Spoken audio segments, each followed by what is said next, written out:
Who gets hotter than hot? Yeah, don't adjust your eyes, fellas. Pharaohs. It's Hugin cough cough. Yes, I'm in a frog suit. No, you cannot pull this off. Let's get it down. Okay, let's go. To the park, green fleece on my back, Velcro under the chin. Yeah, I'm carrying the track. Right these slow, tail wagging to the snare. All the alphas looking mad, but I really do not care. See a Doberman flexing, trying to guard his little click. I just hop over a puddle, leave him looking mighty sick. You a basic brown mutt. I'm a neon amphibian in the dog club. Changing the marine. What? Kind of loud, but your bite is just a joke. I don't even got a growl. I just hit him with the croak. That's my way supply. Hop up, neck wavy for Hugin. Green suit on, yeah, I'm wildin', I'm proving. Your boy's looking tragic, my swagger is magic. I'm taking your bitches, it's honestly classic. Yeah, I said it, the fattest got to hear me, God. Leave your boys to the least, got them living large.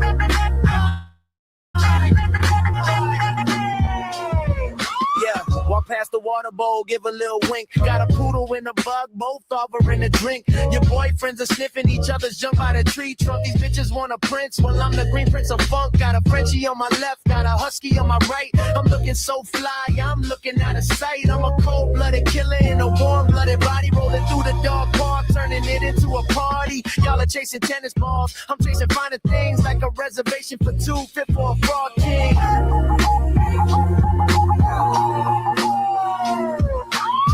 Pop, make way for Hugin. Green suit on, yeah, I'm wildin', I'm proving. Your boy's looking tragic, my swagger is magic. I'm taking your bitches, it's honestly classic. Yeah, sudden, the fattest fits in the yard. Leave the boys on release, got it from the yards. I wanna mention Marcus, cause he's on this track. I'm flying, I'm floating like Shaq. I know for a fact I'm not on Epstein's list. I got my own feel with the bitches I kiss. I ain't got ticks, my DJ's beat matching. I ain't got fleas, that's my DJ that's scratching. I got mojo, I got swagger, I strut right past you, dog. You just a silly mutt. Bitches be thirsty, I'm they man's nightmare. The Dow was at 50, so I don't care. I don't remember signing on. I was once inside Hugin until Dad gave him his heart. Make way for Hugin. Green suit on, yeah, I'm wildin', I'm proving. Your boy's looking tragic, my swagger is magic. I'm taking your bitches, it's honestly classic. Yeah, sudden, the fight us to limit line. Me the boy, you're the least, let him live in line.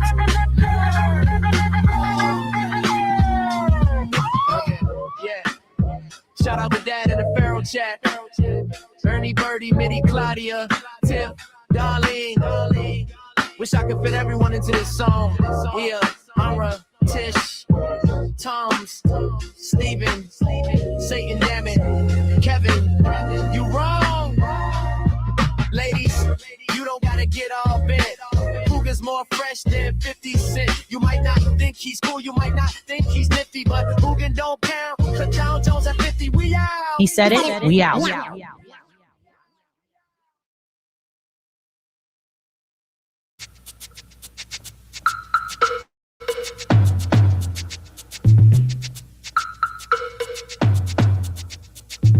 Savage beauty. Look at that powerful body. Strength, grace, magnificent form. How does the tiger manage to keep himself at the peak of physical fitness for his entire life?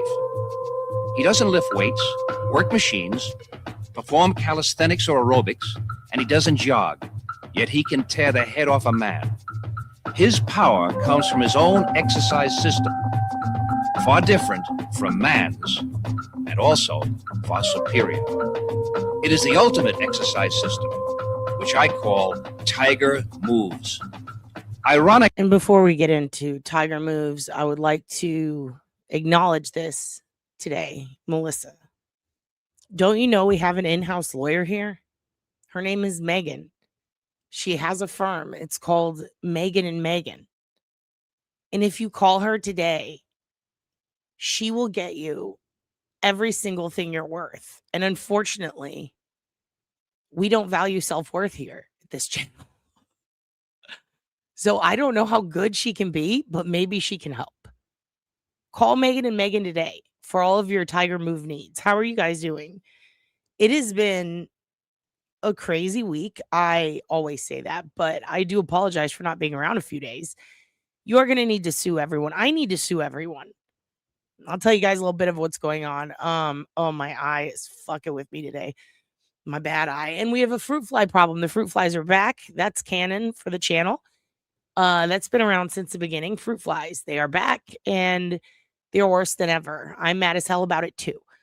It's good to see you, Ernie. I killed a fruit fly. Thank you, Ernie. You gave me that strength. Jesus, where do I start? My eye. We all have allergies. Okay. Moths are intense. Do they tell you stories? You got to watch out for them. Okay. So my car is dead. It's dead. It died on the side of a hot, busy street today. And I had to pull out of traffic and it was smoking, and that's not good. And my serpentine belt was gone. It was obliterated. So that was terrible. That fucking sucked. I did the apple cider vinegar and dish salt thing, and they don't give a fuck about it. They are avoiding it at all costs. I even put old orange rinds in it. It wasn't on that weird named road, Mia. It was on Guadalupe here in Austin, which is right on campus, and it was right when school was letting out. So that was really cool. So I got to sit out there in the hot, hot sun. Now, this is right after I got it back after paying to get it fixed already. But this is a totally different issue. So that's cool. So my car keeps breaking down, and that's nice. And then just one after another, every bad thing that could happen in the last week. It's like when it rains, it pours. And luckily it didn't pour and the house didn't flood again. So that was cool. But it's just been a rough week. And in that time, so much happened in the realm of what we do here on this channel, which is true crime wrestling and now basketball, because I like basketball now. So that happened. And I totally missed the whole part where Rex Heuermann actually did cop a plea deal. Now, if you remember, like a month or two ago, I had suggested this could happen. Other people had suggested this could happen. And then it started to happen. And then I was like, no, I'm never right about these things. And it did. It happened. And not only did it happen, but he also admitted to the murder of Karen Vergata, which is so wild. I don't know if you guys know this, but her sister used to go on Melanie's channel a lot. She talked to us in the chat while we were talking about Lisk the first time we met, which actually led to the start of this channel. And I'm so happy for the families that get closure, and then, or whatever you call it. There's never closure and stuff like that. But I'm also sad for the families that wanted this to go to trial, and they wanted to know all the details. They wanted to know what happened. They wanted him to, I'm not going to say they did, but I know I wanted to see him be shamed and embarrassed for the actions that he did, to be called out publicly, to know that the entire nation is watching him and knows he's a dickhead now. Unfortunately, some people get off on that kind of thing. And we don't know if he would be that type of guy, but it seems that, considering this plea deal, he obviously probably didn't want that, right? So that's unfortunate for the half of the people who did want that. And it is fortunate for those who didn't want to sit through a trial. And by those people, I mean, the victims' families, because it's really, in my opinion, it's up to them. I know it's not actually, but I think it should be their decision on whether or not they want all this public, because it did happen to their family too. But it seems like, just like in the Idaho case, there are split feelings on it. And I've seen a lot of people take this opportunity to try to put Kohberger on a pedestal and make this about him and his case, and call the prosecution in Idaho inept and corrupt. But here's the fact of the matter. He fucking admitted it. And he knew that if he went to trial, he could have gotten off if he really didn't do it. I think Brian fucking did it. And I think it's disgusting that people just, I don't think people are disgusting, but I think it's disgusting that people are willing to overlook some very basic, obvious truths here. That being, this is a guy who knew full well. He went to school for it. He knew the process. He knew the court process. And he knew, without a doubt, because of his fucking gnats, because of his training and his education, he damn well knew that if he was innocent, he had a way out. He had plenty of wiggle room too, right? According to all the free Kohberger people. But he didn't. He copped a plea. Why? Because I think he knew he did it. And he knew that he couldn't get out of it. I do think that Rex, after losing the DNA hearing and his motions to try and strike it, I mean, after that, you know, like, he knew he's cooked. They ain't got nothing. And I don't actually know. If you're talking about Kohberger, they did on the knife sheath. In Rex's, they did. And they had his ex-girlfriend and his current wife. And there were so many different press conferences today and yesterday. There was a pre-press conference. Agreed. I mean, here's the thing. He admitted to 8. He admitted. I don't know that he will admit to any more. I don't even know if he did them or did any more. Like, did them meaning the ones that people think he could have done. There was a woman in South Carolina. Yeah, that's the one. Is that the one you're talking about? Okay. Yeah, so that woman's daughter, right, came forward and said she saw, that was her daughter, who saw her getting into a vehicle and saw the man and said it looked like Rex, right? And then her sister. There's a South Carolina woman who was missing and she was going on a date with a guy. And he allegedly had a boat, was a big thing that they knew about him. But the police believe that it's not him for that case. I don't know why, but the family seems to think so. There's one relative who doesn't think so, and then a sister. And then I believe the daughter thinks it could be. But with the Rex case, what's interesting about this is the behavioral analysis unit comes into play. I know that, I don't know how to say this. I usually know how to say most of everything that I need to say, at least get around to it. It'll take me a minute, but I'll get there. But I don't know how to say this other than what's really odd. And no, I haven't talked to Raul yet. This day has been coming at me so fast. I've been on the side of a hot highway in like 85-degree temperature, which doesn't seem hot, but in Texas is very hot right now. Just humid as fuck, just sitting there waiting for the armless cornhole guy to come get me. So I haven't talked to him. I will message him though. I'd like to have him on and see what he thinks about this. We did talk a little bit about this possibility before. And I know that there's a lot of things that Raul keeps close to the vest to protect the victims and families. And I'm just very curious what he thinks of this now. I think that it could be a good thing, but it'd be nice to see him shamed. Yes, Julia Bean. That's her name. I thought the last name was like Beams or something. It's Bean. Yeah, you're right. A lot of armless people in the algorithm right now. So here's the thing that bothers me. There's a lot of things that bother me about this whole situation with Rex, but maybe it's moot. It's not as concerning, obviously, as other issues like, you know, family members who perhaps did want to see him go to trial or those who didn't. Like, it's not about it's not about me saying like that's not important. That's all very important.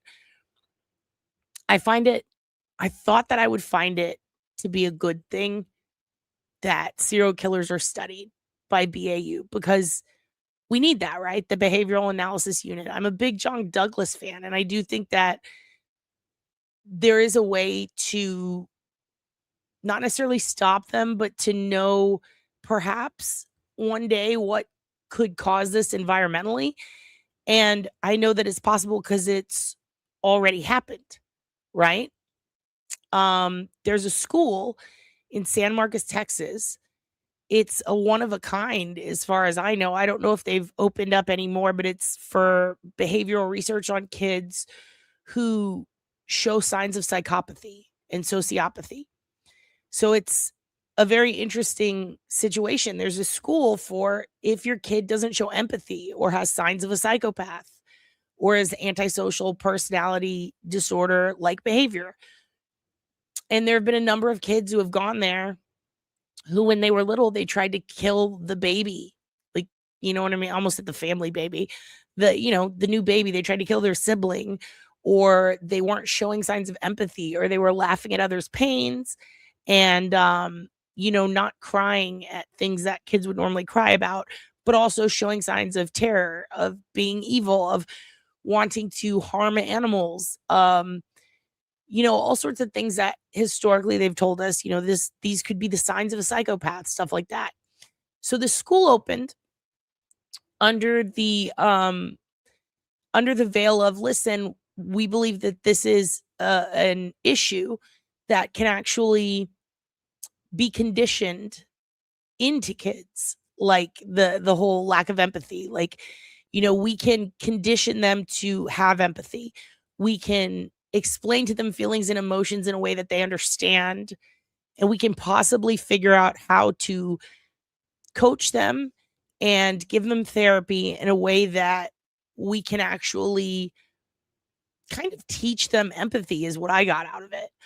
And I was listening to this podcast on the school. I'm going to try to reach out to someone who works there. I don't know what they can talk to us about, but I would love to pick their brains, because that's one of the things that I find very fascinating, is that, okay, what if we find out this is what causes a serial killer? Well, then what do you do? How do you get rid of those things that cause it? If that's what you think. Like, if you think it's environmental, that's one thing. If it's genetic, it's another. If it's genetic, can you alter those genes?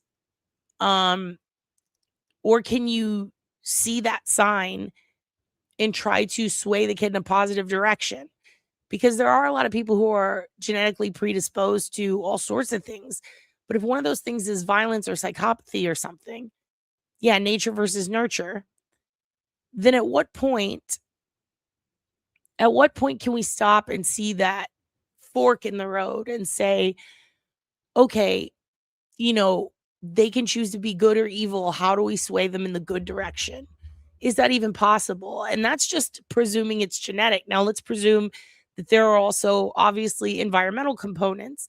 Well, if it has something to do with being like sexually abused at home or beaten or treated poorly or bullied, if the parents are not doing anything about it or enabling it or ignoring it or don't know about it or are the ones physically doing it to the child or causing the issue, then the chances of that kid being able to go to a school or find some sort of therapy or coaching that prevents them from turning to a life of crime and violence, how would they even get that resource if the people who, are supposed to take them to get that resource are the ones doing it to them? So it creates a laundry list of issues, but I understand that the behavioral analysis unit, it exists for a reason. And I've always been a fan of it. I've studied it. I find behavioral analysis very interesting. And I've always been one of those people, always, who's like, this is good that we study this. It's good that, therapists and doctors go into the brain of a person who does horrible things to see, are there any signs of this? Were there signs in childhood? Without that, we wouldn't have all of the literature that we have now and all of the information we have now. And there also wouldn't be that funneling system of behavioral profiling that has helped in countless cases. So it's necessary. But one thing, and one of the reasons I even brought up Kohberger with Rex, one thing that keeps bothering me, it's the same with Kemper too. What happens when the serial killers or the bad people that are being studied are aware? What happens when they've seen Mindhunter and they long for that attention? To the people who, for example, I watch wrestling. I cheer for the heel a lot. I love the heel.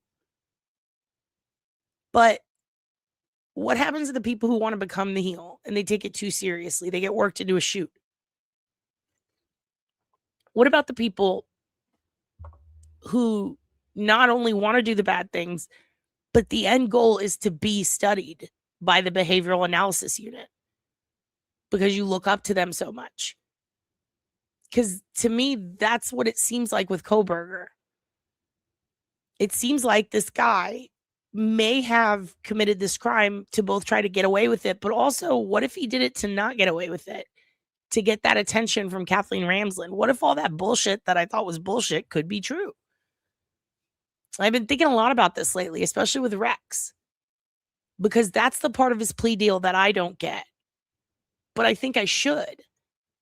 When I first heard it, I went, oh, good, they're going to study him. And then I thought about it and I went, wait a minute. He had a John Douglas book, which again, like everybody can have that book. It's not like something private that only a few people can get, you know? But he had that book. He had a lot of true crime stuff. He had clippings from true crime stuff. He told that one chick that he took on a date that he was a big fan of true crime stuff and podcasts. He followed it. And Kohberger studied it. And what's interesting is Kohberger, yeah, he was really into Kathleen Ramsland. Like he took her class for a reason. He communicated with her afterwards for a reason. Is Rex like that? Because this is a weird plea, I think, to make. To not have to stand up and say everything that you did publicly is it's a luxury for him because they weren't able to film that. So he never really has to tell the whole world, this is what I did, you know? But he does get a part of a plea deal that says that he agrees to be studied by the FBI. Is that language to coax him into the plea? Was that there to woo him into a plea? Hey, if you do this, you get to meet John Douglas, because that's what it fucking feels like. That's what, you know what, Ernie? Yeah. It makes me wonder, does he like that attention? They're going to study me. Ooh. It feels like a treat for him. So what do you do when you're inadvertently, by studying someone to prevent them from existing? What happens? Try to prevent more of them from happening. Likes it when they get off on it. It's like if you're trying to choke someone to death and then they're laughing and they're saying squeeze harder. Like, it's fucking weird. The whole idea of like this guy, you know, to me, it feels like he gets to do this. Feels kind of gross. I'm glad he copped the plea, but I'm not entirely sure he's even going to be honest with these people. Yeah, he wants everyone to know how big, bad, and clever he was, but he doesn't want the words to come out of his own mouth. He wants them to come out of these prestigious doctors and these, you know, law enforcement officers who work in therapy, who write books. He wants books written about him, and he's probably going to get them. It's so strange. And then I can't help but think about the fella who criminally profiled Kenneth Bianchi, and he was so wrong. He was so wrong about everything. And it's still fascinating to me that, like, in this burgeoning area of psychology, that we're going to trust some of these motherfuckers who seem to be the least trustworthy. He'll be as honest as Ted Bundy was, exactly. And they're still finding Ted Bundy's bodies. Stephen Earmuffs. We're talking about Murder Hunt. It is weird. He does want recognition. And you know what? Oddly, the Green River Killer, of all people, and BTK, they're the ones who, it seems, didn't really want the attention, but had no problem standing up in court saying what they did. It's just a very strange dichotomy. I don't either. I don't trust them. I don't trust the FBI. He does look horrifying. He looks very bad. Hello, Lori Murray. His hair is a crime. Dude, did I tell you guys I put Rex in Reddit's Fuck My Shit Up? Do you guys know about that? Fuck My Shit Up is it's a subreddit for people with terrible haircuts. Like they went in and they said, fuck my shit up, and then they got a bowl cut. Shit went to the top very day I posted. They were just like, whoa. A lot of people hadn't seen him before. They're like, who is this? Someone said he looked like a little Dutch boy. It's okay to be late, Sarah. We're always late. Can you imagine Cash Patel trying to figure out his brain? That's what I'm saying. I think the behavioral analysis unit is going to be like, I think it's going to be, you know, people that are not under Cash Patel's thumb, I should say. But God, I really don't trust this current FBI. Fucking Nat. It's so wild to think about the whole Nancy Guthrie situation too. I don't know if you guys heard about this, but TMZ has confirmed that the FBI confirmed to them that they think the messages TMZ was getting relating to Nancy Guthrie were real. Now, the FBI has yet to come out and publicly state this, but TMZ is letting us know that the FBI vouches for their reporting. Okay. And allegedly, yeah, it is a problem. You're right, Stephen. Earmuffs. Allegedly, there were issues with the Nancy Guthrie investigation from the beginning that were withheld from the public. Did you know this? Like when the sheriff's office arrived, they treated it as an elderly person who wandered off. That was the immediate decision. Was this is not a kidnapping. This woman wandered off, clearly. She hit her head and wandered off. And it took them, what was it, a full 24 to 48 hours before they then had to return, change the assessment, and then lock down the property. And in that time, countless people had access. Strangers, fucking JLR. These idiots had access to the crime scene. Even fucking Brian Etten went there. Walked right up the... Here's a photo of the blood. Look, there's a ring camera missing. Like, it's crazy. So now the sheriff in the Nancy Guthrie case, who then was put on PR profiling, like you're going to go out there and you're going to be the PR guy, okay? He gets up and he just immediately starts saying all kinds. The FBI is going to handle it. It's going to be fine. Like just talking out his ass. And now a whistleblower came out who works for the sheriff, who then gets put in a shadow figure with a voiceover, you know, hi, I'm here to talk to Brian Etten under deep cover, doing some deep throat shit, talking about how they're too scared to show their face because they'll get fired. But everyone needs to know that the sheriff that worked the Nancy Guthrie case, the lead homicide initiative, the person in charge of the homicide department, the guy who is supposed to lead homicides, has never worked a homicide case before. That's the guy they put on Nancy Guthrie's case. So they took a guy who has never worked a homicide in his entire life, and they said, you're in charge of this case, before calling the FBI. And this whistleblower said that the entire city wants to impeach the sheriff. They want to kick the sheriff out, get him out.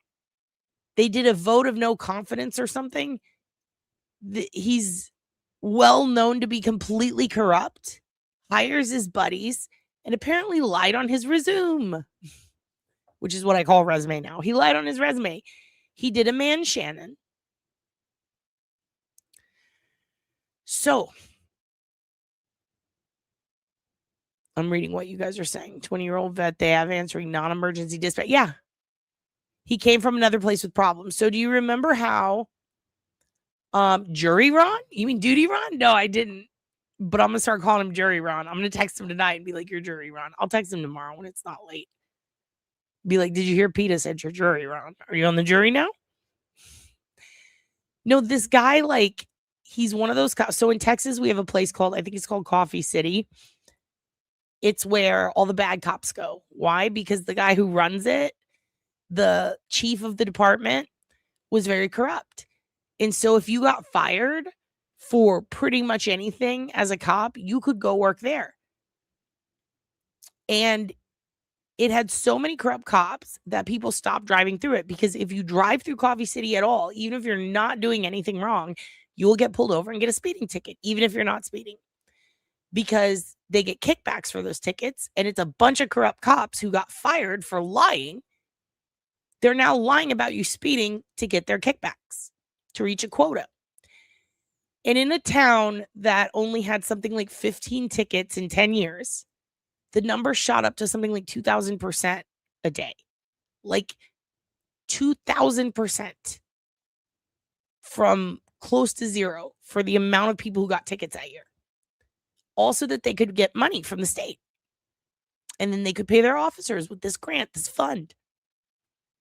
We're trying to stop crime. We're catching speed. Well, turns out a lot of those people weren't speeding. And due to auto insurance now doing this shit where they film everything so you can get good rates, a lot of people filmed. They had exactly how fast they were going, everything. And they sued. They were like, these motherfuckers pulled us over and lied. And then guess what happened? Coffee City got shut the fuck down. And when they went through, they audited all the police, and every single cop that worked there was corrupt, had been fired, and was not allowed to work in the prior county. So many of them, it was for sexual harassment, writing fake tickets, getting drunk on the job, sleeping on the job, shooting someone, like really bad ones. And so, yeah, with the Nancy Guthrie case, this is the type of officer, the sheriff, that goes to Coffee City, if you get my drift. And he's just completely inept. And now this person has been sending messages to TMZ, basically telling them, like, in a sense, that Savannah's mom is dead. Saying that her body is in Sonora, Mexico, which kind of explains why as soon as the FBI got involved, the Border Patrol showed up. I don't know if you guys remember the little we did watch about it. What did I say? Why is the Border Patrol there? Oh, it's close to the border. Well, still, it's a homicide investigation, like, of a woman who lives in America. Like, it just didn't make any sense to me. There was a message, apparently, the reason they were at the sister's house. I had to take notes while I was going through this case, but the reason they were at the sister and her husband's house was because the kidnappers, or the person who knew the kidnapper and knew where the body was, they said, who was demanding a Bitcoin, apparently messaged the sister and her husband and was sending them messages. And that's why the police went over there. Now, the FBI, under Cash Patel, was unable to trace the Bitcoin address, the wallet address. They have the address. They're unable to trace it. TMZ can check it daily. They can check it to see if it's been opened, operated in, yet the FBI can't figure it out. So there's that. And that's the thing, me too. But also, if she was in Mexico, and I thought if it was a familial kidnapping, you know, God forbid, and blessings to the family, but just in case it was someone related, they would likely know her medical issues. And in Mexico, they could at least get her medicine. You know, they took her for ransom, but she died, apparently. So they're saying that there's two separate ones, though. So there's the brother-in-law and then there's the sister. And the one who messaged the brother-in-law, I think, was a fake. And then the one who messaged the sister and brother together, I think they did it through social media. And they also, I believe, messaged Savannah and TMZ. And they were looking for a Bitcoin. There's actually 2 people. One was arrested for scamming. And then the other was the real kidnapper, they believe, or someone who knew them. So there was a scammer. And then there was a person who was basically doing the same shit as the scammer, but not scamming. They were serious, which also, Jesus Christ. What the fuck? So that's been happening with that case. It's just really scary when you can't even trust the FBI on cases like this, you know? And the Guthrie kidnappers with the real Bitcoin account, that wallet is traceable by Harvey Levin. Yet the FBI is like, we can't figure it out. It's very frustrating to see this kind of shit going on right now in this world. And to know that 5 years ago, this probably wouldn't have happened. Probably would have caught the kidnappers really early. It's just administration matters, voting matters. I don't know what to tell you. It's so crazy. And I also find it very strange that people are speaking out against the sheriff, doing it under deep cover while the whole community is saying it out loud. The sheriff is obviously extremely inept. I'm starting to wonder if someone from the police department did it. How would you even know she existed? And they kept putting out, there were these people nearby trying to break into homes. And everybody's trying to say, this is definitely the guy. This is the guy. This is the guy. Well, they raided all these houses. They went to all these people and it wasn't. I just think it's weird. I do wonder because it's such a small community. It's dispersed a lot, but it's small. So you would think everybody would know each other, right? Anyway, why contact TMZ? I think because the sheriff wasn't taking it seriously in the FBI. Like, they literally were not taking it seriously. They thought she had wandered off. Think about it this way. You've kidnapped someone for ransom, and the police think that the person went missing on their own accord or because of dementia or Alzheimer's. That's not going to get you anywhere if you're trying to hold someone ransom, right? And then you need to get their attention. Well, who do you call? If you call the FBI, they could trace it back to you. They could go, oh, you're the one who did it, right? So they have to do it on social media. If you try to call Savannah, I mean, she's a celebrity. Her phone number is not very easy to get. I'm sure that's why they contacted her through social media. I truly, truly believe that this family knew their mom was missing. This is what I think happened. They told the sheriff, and this is based on everything that I've seen, that they've admitted to going wrong with this. I think they called the sheriff's department, obviously. They called the FBI. They're like, we need help. The sheriff's department has to invite the FBI in on like a vampire. You got to invite him in the house, But first the sheriff goes, they look at it. They go, oh, no, she clearly wandered off. This is just a missing person, not a kidnapping. And then it hit the media, right? And who do we see? We see Savannah and her sister and brother. And then the FBI steps in. And they're the ones who are like, hey, we're going to handle this now. But then you've also got the sheriff on the media. And then you've got Nancy and her sisters with the FBI separate. So it's a bit confusing. So I think the sheriff came in and they straight up were like, she wandered off on her own. And that doesn't help the ransom people. They're like, oh, fuck, they're not going to give us money or meet our demands or even think there are any demands if they think this woman wandered off. How do we tell these idiots this was a kidnapping? Did they not see the ripped up Ring camera? Did they not see the blood on the doorstep? They did, and they thought she wandered off. They thought she hit her head and wandered off. Well, that's crazy. So what do you do as a kidnapper? How do we get the police to not be so stupid and to understand that, like, this is a kidnapping? Well, if you call the police department, they're going to have your phone number. If you call the FBI, they're going to have your phone number. What do? If you put it on the internet, you just type it publicly somewhere like you're fucking anonymous, people are going to think it's a scam or a hoax. So who do they contact? They contact TMZ, who is covering it.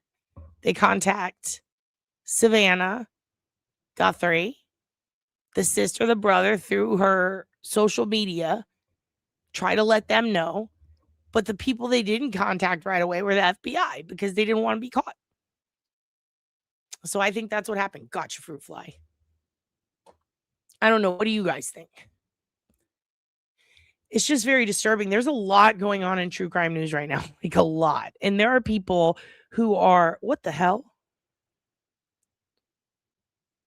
What is this? What's a catch unit? Thank you for whoever sent this.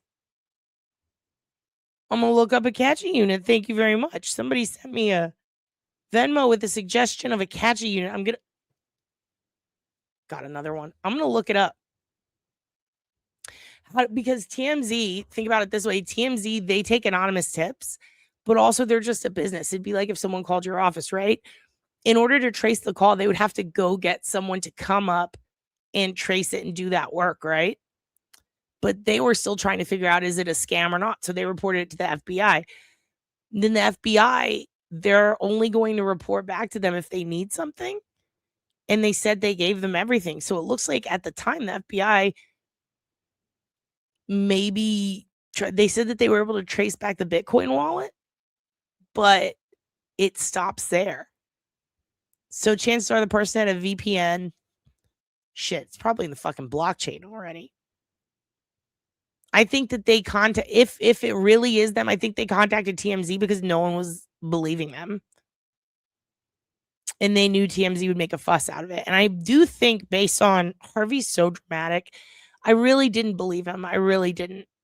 I mean, he could still be bullshitting.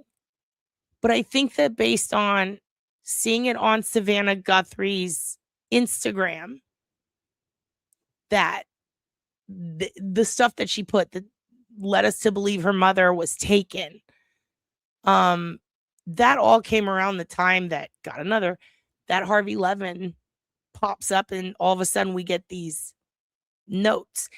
Also, the Celeste Rivas case, or the Celeste Rivas, case had just happened, and people were contacting TMZ about that case. So I do wonder if maybe someone who's involved saw that. Which also, oh my God, how much longer? How is David not in jail? Ugh. No, I don't like him either. He's a piece of shit. He's a piece of shit. And also, we know he's a piece of shit because of the Epstein files. Whoever offers to cover up or help for Epstein, the amount of people who are like, I can contact Harvey Levin. Ew. Does that give us a good feeling to know that Harvey Levin is like Winston Wolfe? He's the guy that you go to clean up? Oh no. And in Court TV, they were very sassy. When people would come out, like, he didn't have very much empathy back then. Definitely a vulture. And it's like his cup. What's in that cup, dude? Because he's jacked. He's a tiny little jacked man, and he makes me so angry. What contacting TMZ says about that? Oh, yeah, totally. But think about that, though. TMZ, if they're watching that, right? They're aware of media. They're really into media. They knew TMZ would bite on that. It's almost like going to Weekly World News, right? But the difference is TMZ had new recognition because of the Celeste case. And I do wonder if, it does make me wonder if they're a bit younger, like if they're in their 30s or 40s.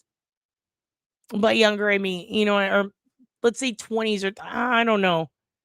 thinking late 20s to 40s. It just feels like such a, like, didn't this person see Baby's Day Out? I feel like they're maybe just on that cusp, because if you're just a scotch older, if you're just a little bit, if you're the end of millennial and up, you kind of know not to trust DMZ. But I feel like a lot of people who are a bit younger tend to trust them more, and I don't know why. You think it's vodka, Red Bull, and steroids? I agree. And to whoever sent me that and told me about this gnat fixer, I have a treat for you, and then we'll get into the topic today. Here we go. Get on the roof. I ain't never see a big boy get on the roof. I ain't never see a big boy get on the roof. I ain't never see a big boy get on the roof. Big boy ain't getting on the roof. Never see a big boy get on the roof. I ain't never see a big boy get on the roof. I ain't never see a big boy get on the roof.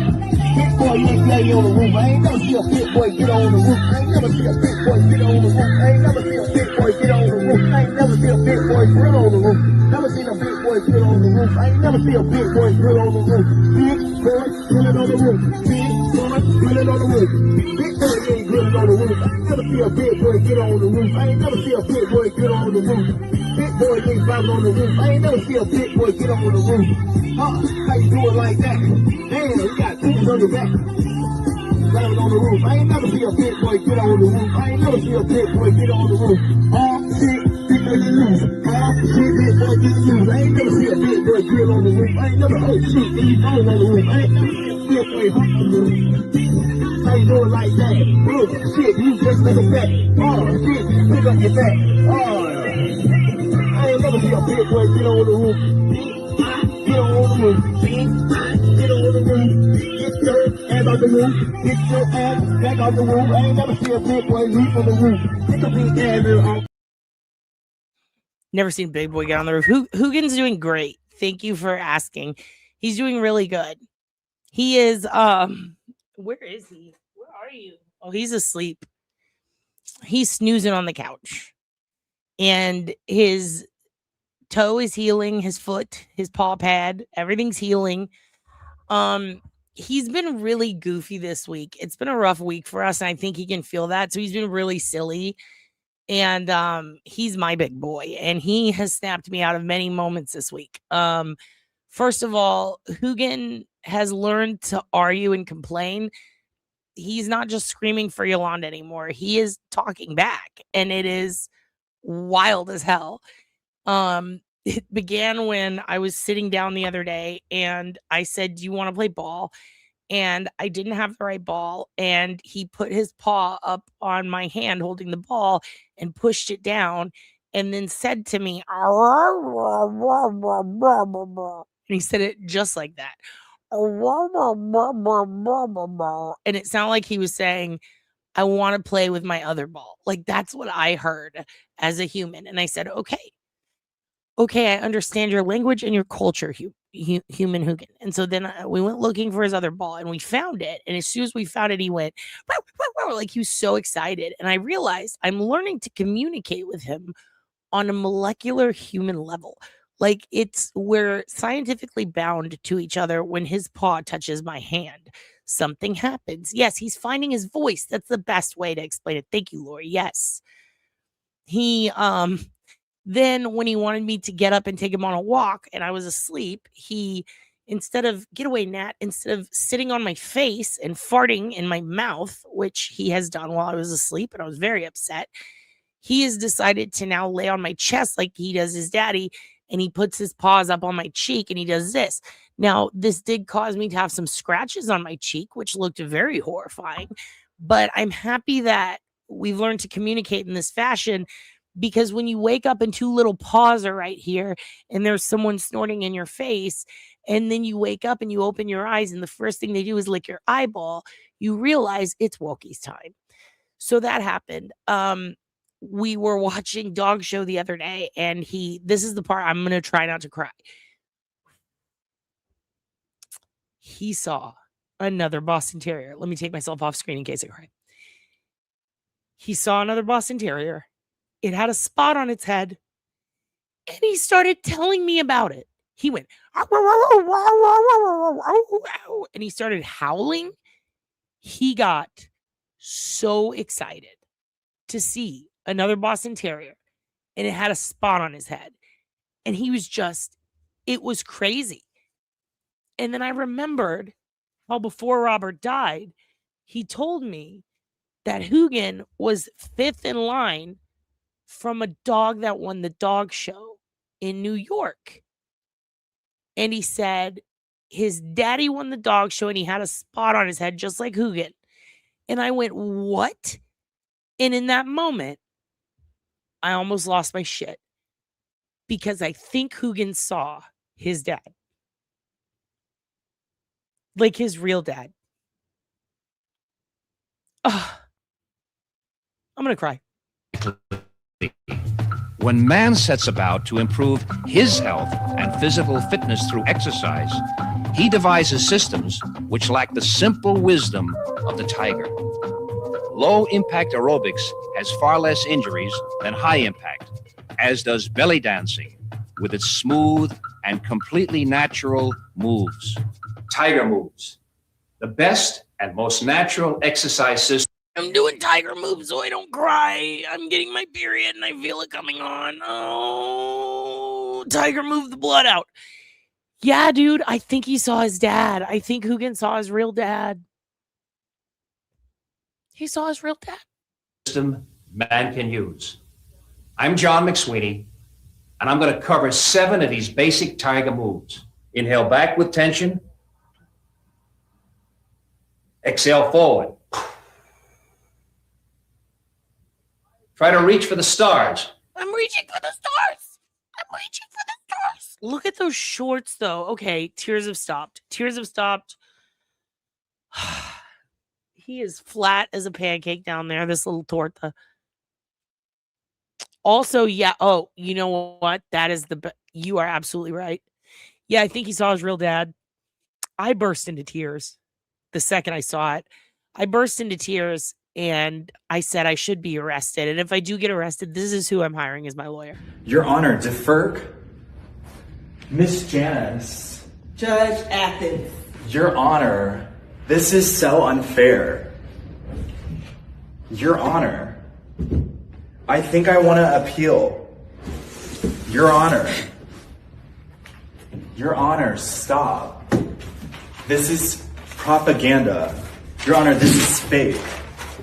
Don't believe what they say. Don't believe what they say. You know, just don't believe it. Yeah, I think Hugin saw his dad. I think he saw him on TV because he went nuts. And then I was like, oh my God. And then it occurred to me that could be his dad. And then I started crying. And then after that, me and my family went bowling, and this is what it looked like.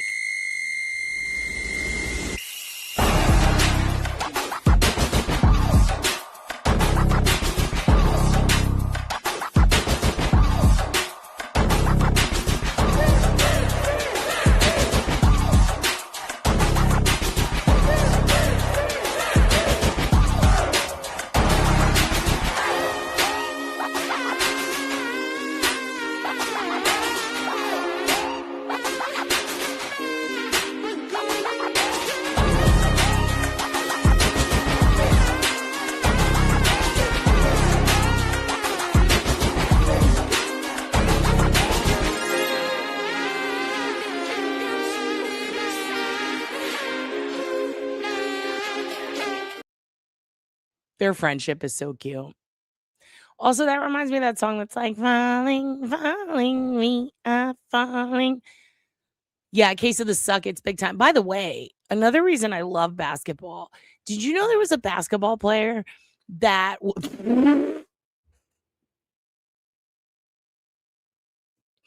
What is, Angela, this? No, it's not. Someone take a screenshot. Someone take a screenshot right now. So take a screenshot right now. Right now. Please. Please. Also, why is it John DePetro? It's John DePetro. Right? Because it's spelled hetero. Which kind of sounds like a combination of hetero and pederast. Look at his physique. Look at how perfect it is. You know, I don't know what we were talking about before. I just know that I immediately got emotional thinking about Hugin having a father on TV. Oh yeah, John DePet. Is it Petro or Petero? Is it? Is Petro? Ugh.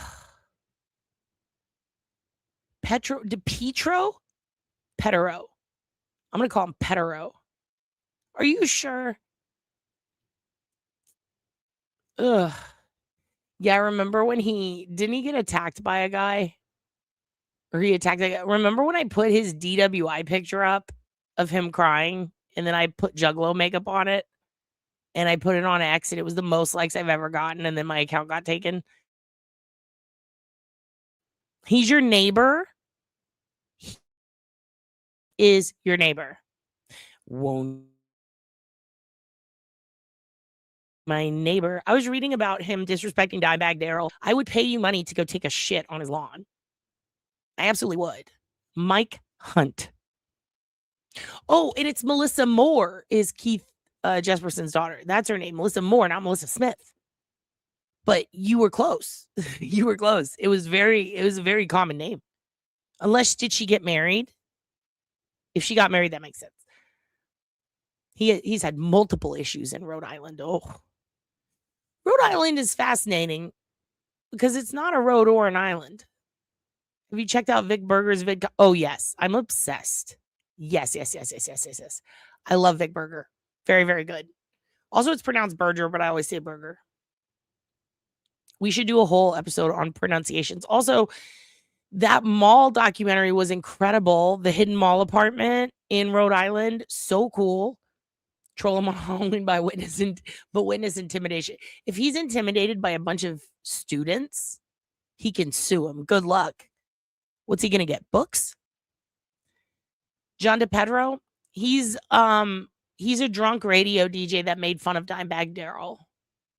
And then he hit someone with his car leaving the Karen Reed trial and tried to lie about it, which is so ironic. Westerly. Did you like that documentary? Oh, it was so good. And that art collective, dude, we should talk. We need to go back and do a whole mall apartment follow-up because there was also some other thing I wanted to tell you guys about that happened. And someone hired an art collective in Rhode Island to help them with something big. And I can't remember. Oh, there's an Epstein connection. That's what it is. I'm so glad we're talking about this. So a bunch of kids that were in that art collective at the time that were staying in the abandoned neighborhood. If you watch a documentary, you'll remember this. If you haven't, it's not going to make sense, but I won't talk about it long. It's just a quick weird fact. So a bunch of kids that lived in the art collective that was started by the mall apartment people took over this nearby rundown city. Remember in the documentary, they take it and they decorate this abandoned warehouse district and turn it into like art studios, but they're just squatting. Like somebody else owns the place and they come and they kick them out. Well, the kids that are in that documentary, that art collective, right? So yes, exactly. They're the ones who ended up helping that sculptor who ended up abandoning the sculpture that was supposed to go to Florida by the airport, ended up going to an island off the coast of Italy, unfinished, and then Epstein was trying to buy it. And those were the kids who were helping him. Not the ones in the dock, but the ones that lived on the compound with those kids. And it just blew my mind. It's called The Secret Mall Apartment or The Mall Apartment. It's so good. It's on Netflix, I think. Also, watched a documentary last night that is so fucking good. And technically it's crime, so I think we should cover it. But it was about he is the new Kevin Bacon. And he's a pig. Documentary out there about chess. You need to put the name of it. I'll put the name below. I can't even remember that either. But it just came out. I believe it's on Netflix or HBO. I watched it last night when I was half asleep and it woke me up. It was so good. It's about this kid who was the top chess champion recently. His name is Hans. And the number one chess player in the world is this kid named Magnus, right? This kid Magnus is so obsessed with chess. He's like a sweetheart. He's riddled with autism. He has a hard time relating to people, but sometimes, like, if things aren't going his way, he flips out, you know, but he does it like, woo, like that's his way of flipping out, and then that's it. But like that's the height of it. But it's like, oh my God, the Magnus moved and squinted his eyes. Yeah, is that what you think? He is, right? So Hans is this kid who, before the Queen's Gambit came out, like a long time ago when he was younger, he decides that he's going to learn chess and become a master so he can beat this, you know, the top kid Magnus, who is the genius at chess. So this kid Hans starts playing in the park in New York. He starts going online, playing on chess.com. He leaves his family to go live in New York to like learn chess, allegedly. And he does really fucking good at it. But exactly, even though he's gifted, he's also a little tismed in a chess way. You know what I mean? Like that's all he cares about. He reminds me of one of the three sisters overseas. Was it Hungary or Ukraine? One of the three girls, Hamburg? I don't even remember. That's Germany. One of the three girls overseas who became the top chess players in the world. He's like them. He just became obsessed. It's like if you had a tiger mom, but you are the tiger mom doing your own tiger moves. And you're like, I will not stop until I am the best. And that's what he did. And he also went on chess.com over the pandemic and before when he was younger, because he's real young now. But when he was 12, 13 years old, he cheated. How do you cheat in an online chess.com game? Well, they said that their algorithm can detect it. I watched that part probably 6 times because how? Impossible. They said they have algorithm cheating detection. And I said, no, hun. Like, there's no patterns don't work with humans who are playing a game that is all about establishing new patterns. And I was obsessed with chess when I was younger. And I remember that's the thing that held me back, was that there is no fundamental human pattern unless you're looking for, oops, hold on. He's home. He's home. Come on in. I'm live. Say hello to the people. I like your shorts. So that's what fucked me up, is that there's no, to predict a pattern in a game like that where you're really just trying to be a pacifist the entire game. It's almost impossible for an algorithm to create such a code, right? Because everybody's so different. We have different thoughts. Someone could fuck up. And then what? Are they cheating? And exactly, that's what I'm saying. Is it learning or is it cheat? It's the same as using the back of the book to check your answers, right? So he did that when he was younger. He cheated on chess.com by looking up possible moves to get around a move someone did. Years later, he gets called out for cheating in an in-person match where you can't cheat. You can't use the computer, by Magnus. And it's all about that scandal. And let's just say Pierce Morgan comes up, anal beads come up, and the cheater kid is kind of awesome. Not going to lie, kind of love him. So I think you should all watch that documentary. It's really incredible. Now let's move on. We're going to get to the wreck stuff now, but you have to learn your tiger moves and you have to say your prayers. So here we go. Reach as high as you can with tension, great tension. Go forward with great tension. Feel the tension in the triceps muscles. Think into those thigh muscles, the quadriceps, the hamstrings. The next tiger move is the stomach roll. This exercise now from the side, I push down and roll up. Flex, force it down. Come up. You've just learned in this tape 3 critical areas of life and self-defense.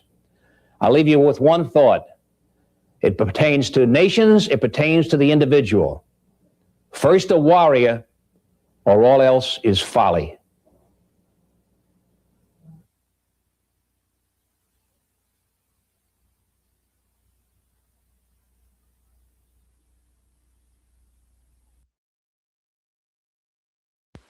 Heavenly Father, we thank you tonight for all your blessings. You said In all things give thanks. So we want to thank you tonight for these mighties that you brought before us. Thank you for the Dodges and the Toyotas. Thank you for the Fords. And most of all, we thank you for Roush and Yates partnering to give us the power that we see before us tonight. Thank you for GM Performance Technology and the R07 engines. Thank you for Sunoco Racing Fuel and Goodyear tires that bring performance and power to the track. Lord, I want to thank you for my smoking hot wife tonight, Lisa. My two children, Eli and Emma, or as we like to call them, the little E's. Lord, I pray you bless the drivers and use them tonight. May they put on a performance worthy of this great Jesus' track. name, In boogity, Jesus' boogity, name, boogity, amen. boogity, amen. Okay. Yes, I have pictures of that place. I went in there. In fact, one of the guys that used to do drugs with Richard Ramirez just did a comedy show with me the other day, and he is a crazy. If you guys, I don't watch it because I don't like the guy, but if you watch Kill Tony, there's a guy on there that used to do heroin with Richard Ramirez. He's a stand-up comic here now. And yeah, we were doing a show the other day, and that was him, and he was very nice. And yeah, he used to score drugs with Richie, is what he calls him. And I'm like, what the fuck? And he lived at the Cecil Hotel with that guy back when he was murdering people, and he didn't know. He was shocked to see him on the news. He goes, that's Richie. Jesus Christ, dude. Also, found out, speaking of basketball, Michael Jordan, right? He has his, one of you guys told me that, I was looking it up, has his own NASCAR team. I found that to be wild, how he's like, I will say it was kind of weird because I was like, hold on a second, because he's like, finally a black-owned NASCAR squad. And I was like, what happened to the one guy? Like, wasn't there another guy that was real famous for, didn't they like threaten him? I think Dylan has a t-shirt for him. Bubba Wallace. Damn. Damn. When the bad guy is actually really talented. I'm going to have to, I'll look that up. My triceratops are sore. Okay. So, also, dude, we got to go over that body cam one day. We're going to do it. We got to. He's doing great in NASCAR. Bubba is his driver. He is? Oh, okay. Well, then that makes sense. Oh, so they combined. And so now, oh. Yeah, OJ owned the slow move. Oh, my God.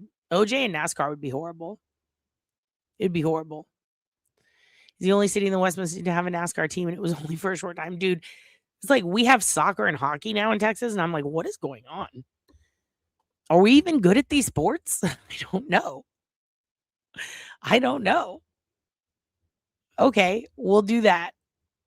We'll look it up. You never fact check it. Okay, good. Excellent.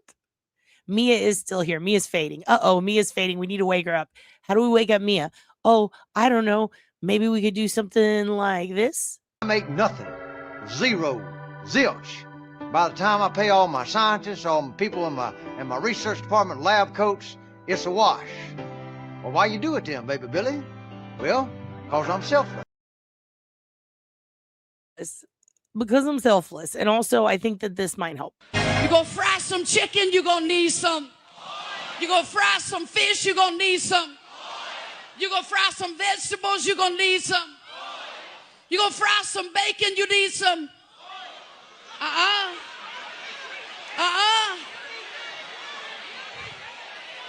No. You don't need no oil when you fry bacon, because what? Bacon has its own oil. I want you to look over at somebody and say, me like bacon, baby. Every time the heat is applied, you just produce your own oil. You just produce your own oil and become what you were meant to be. You produce your own oil and allow others to taste and see that the Lord is good. I was thinking about that too the other day. You create your own oil. I'm like, is she trying? That metaphor is bad because it makes me think she wants me to piss myself. I feel like this is a way better pep talk. My father gets a job at the Palm restaurant. My Uncle Junior works there, who was a Jehovah's Witness, believe it or not. He went from Catholic to Jehovah. So basically, my grandmother wanted us all to switch from Catholic to Jehovah. You know, meanwhile, we're from Harlem. My father's doing coke. You know, my mother thinks she's Aunt Margaret. She's teasing the hair with a bottle of vodka. You know, so dysfunctional, cross-addicted family, still cooking pasta on Sundays. And the meatballs, they wind up being burnt. That is the best pep talk I've ever heard. I mean, it really is. Also, this is a really good one. I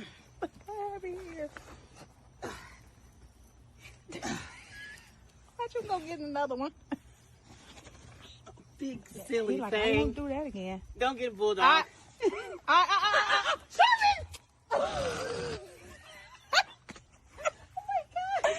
Sherman, what? That took all of my mind. I got the whole thing on video. That took all of my mind to get him out the first time. I knew he was about to do it again. I know. Come on. We're going to do this again. Last time. Come on, Sherman. And this time, he needs a leash on now. He must have fun getting out the first time. Don't get in another one. All right, Sherman. Poor Sherman. Okay. There's a leash over here for him. Okay. Or a leash, I don't know if it's... You know, Angela Wildest, as Dylan likes to call you.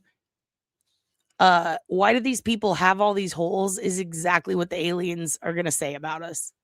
The second they see us, they're going to go, what's with all these holes in these people?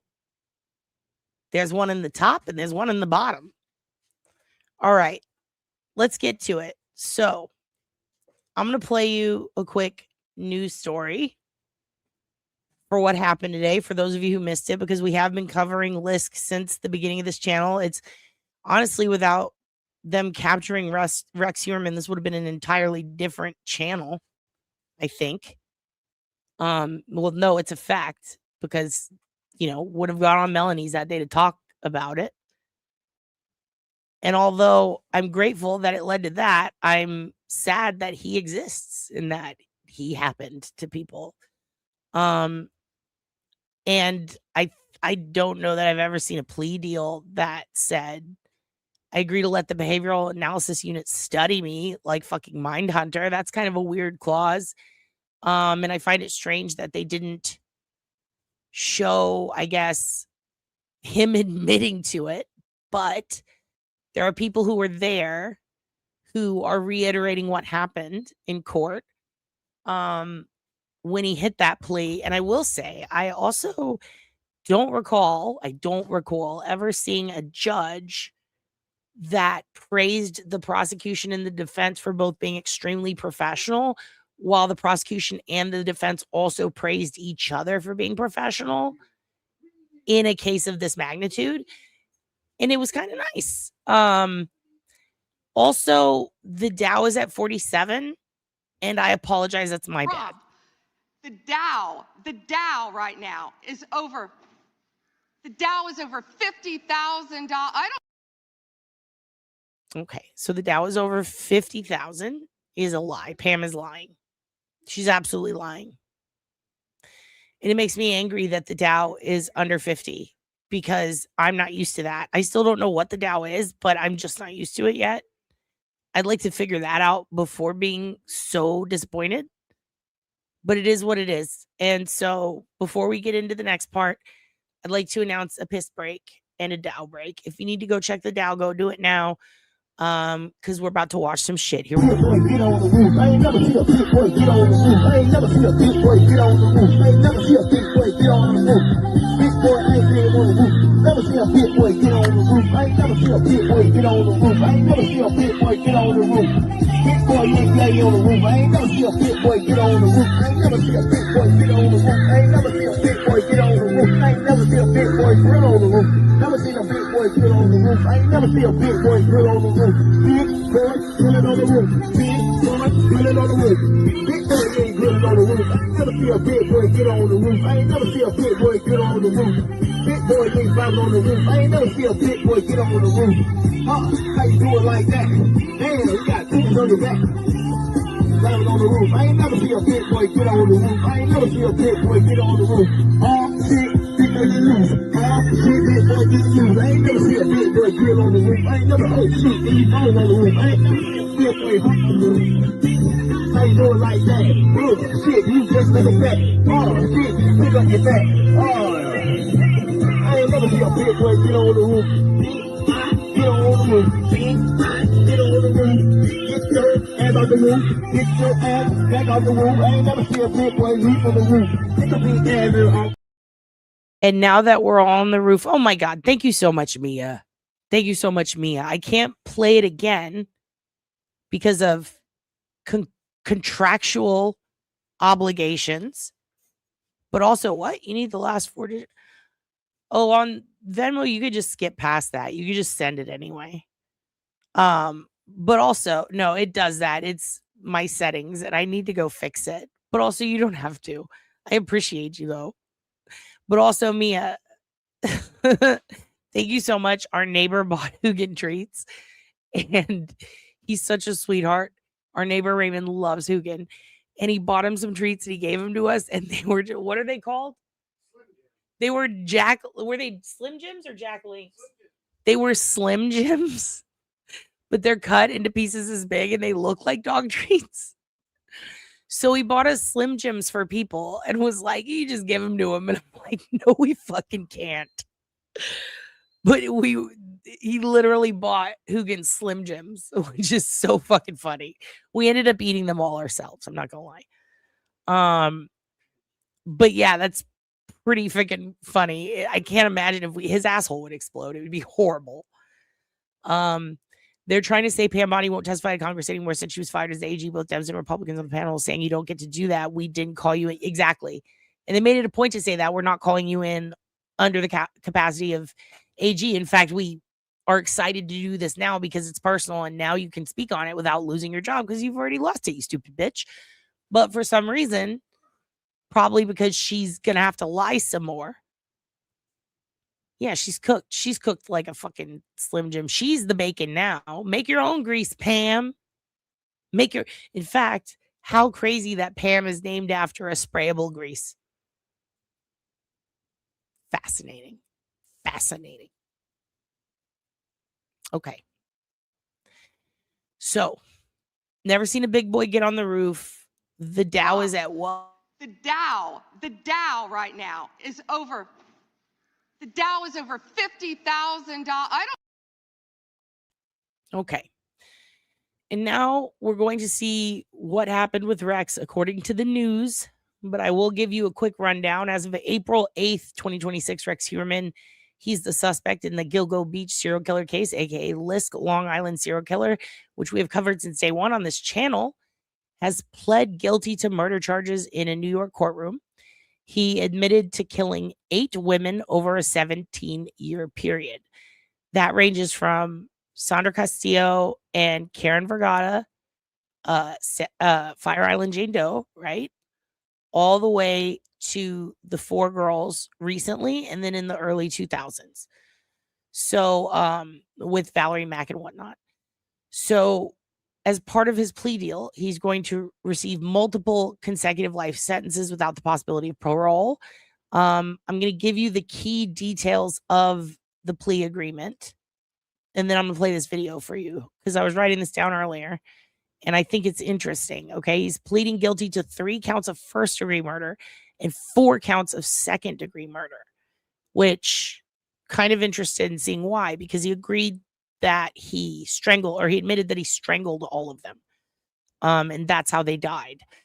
He also admitted to the killing of Karen Vergata, Fire Island Jane Doe, and he had not previously been formally charged for her killing. Now, remember, this is the one where John Ray stated a cop and his girlfriend were swingers. They saw an ad in La Trapeze hanging on the wall, which is where Roger Stone and his wife used to put their ads.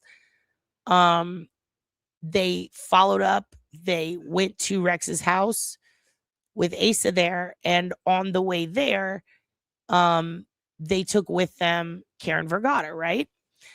So here's what I find interesting, because the DA, nobody's charging Asa with anything, and they're all admitting that she was out of town when all of these killings happened. But what I question is, if he did kill Karen Vergata, does that mean John Ray, his client, if you will, the woman who filed the affidavit with him, was lying or not? Or that woman was lying or not? Because if she's telling the truth in that statement, the affidavit that was filed, the testimony being that she was there with her boyfriend, and they took Karen Vergata there, and then they saw her running naked across the lawn as they were leaving, and then she ends up dead. If that's true, then Asa was there for one of them. Right? So how is she not there for any of them? But now he's admitting to Karen. Well, if that's true, is it because he found Karen and did that, and John Ray's client or whatever was lying the whole time? Or is that story true? And the problem is they're agreeing not to seek charges for Karen just for him admitting to it. But I find that to be disrespectful and disgraceful, because I think it's important to find out whether that's true or not.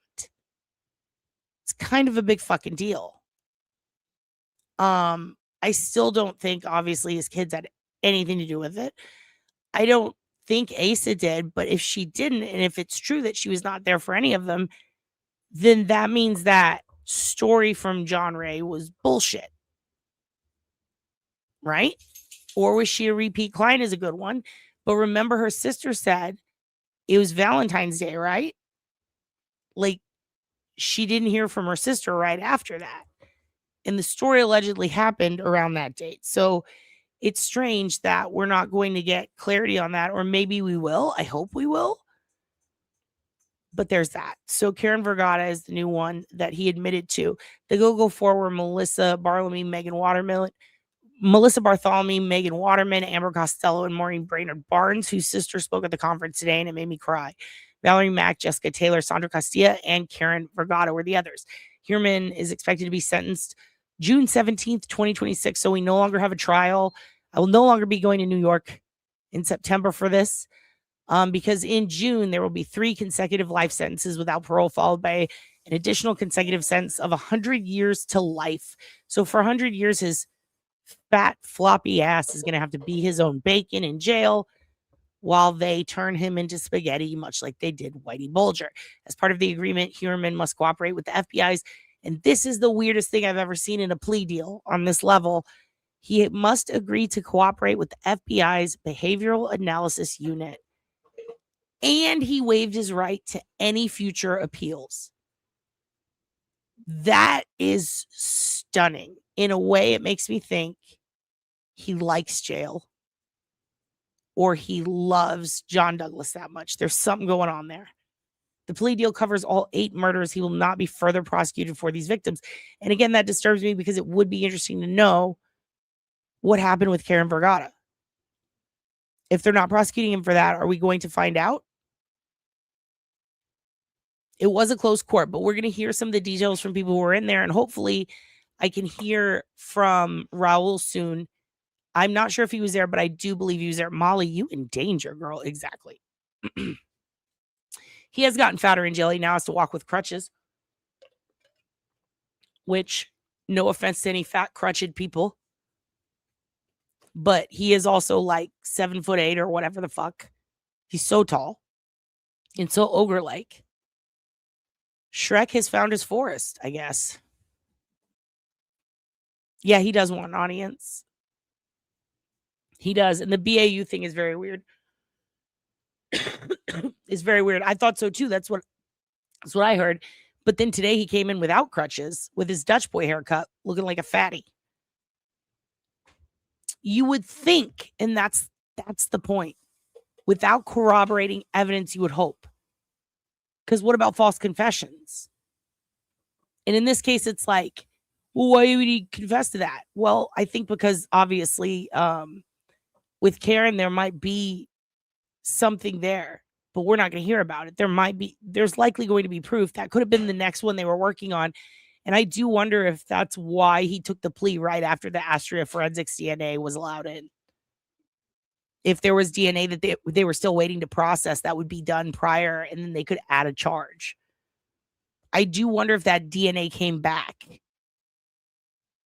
and it confirmed Karen, and that's why they threw her in there. I know you would be so jacked if you went to prison, Melissa. Yeah, he's nasty Shrek. He's nasty Shrek. He would have to give detail, you would think. I'm just curious, are we going to get something that confirms it for us? I wonder how her sister feels. I don't know. I wonder, did Melanie say anything about it? I should text her and ask her. I'm curious. I just, I didn't get to see all of the press conference. I only got to see a little bit because my car was busy breaking down today. But let's watch it together now. We're going to see a news story and then we'll put on some of the conference. Now, a lot of it does make me cry. We're going to watch parts of it and then I'm going to put a link below. I don't know. I don't know. I would love to find out. I can get that for you because I'm very curious too. Let's see what they say here.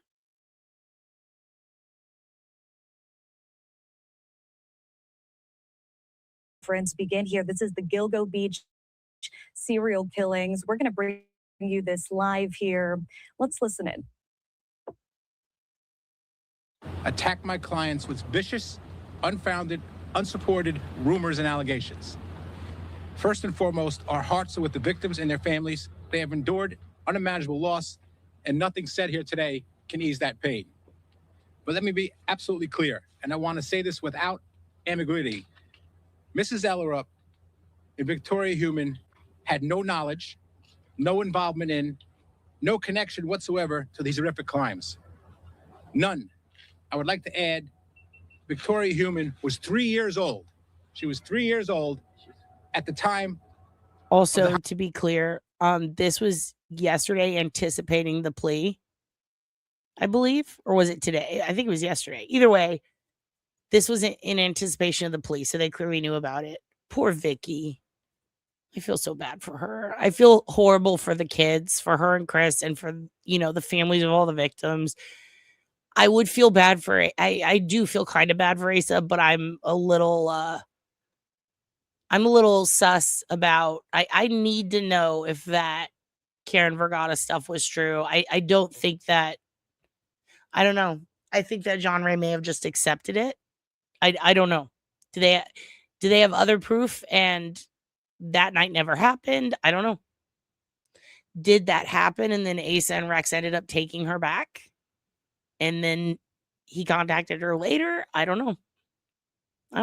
It's very strange. They all kind of sound like Morrissey, don't they? It's very strange. All right. Continue. Homicide of Valerie Mack. Mr. Ray accuses her of active participation in a homicide where she was 3 years old. Just take that into consideration on the reckless acts that were brought by this. The individual responsible acted alone. Rex Heuermann has been indicted and charged with these series of homicides, and he will have his day in court to answer for those charges, which we all know will be tomorrow morning. My clients have fully cooperated with law enforcement from the very beginning. There is no evidence that implicates them in any way. None. Unfortunately, there has now been a civil lawsuit filed that attempts to suggest otherwise. The lawsuit is reckless, irresponsible, and completely unsupported by the facts in this case. That was weird. I'm going to go back, Tish. Good call. I want to hear it again. But also, it just occurred to me, I know what you're talking about. They were talking about suing Rex in civil court. I do remember that. And it's interesting because Asa was holding this press conference, or Asa was holding this press conference, and I do wonder if the whole, how she got all of his guns and she was able to she was fighting them to get control of his guns and separating the assets, and she filed divorce. Does that mean when they sue him because they sold the house, remember? But even though they're, I guess, standing in front of it right there, and they're trying to sell his vehicle on eBay, which a lot of people have made it very difficult to do.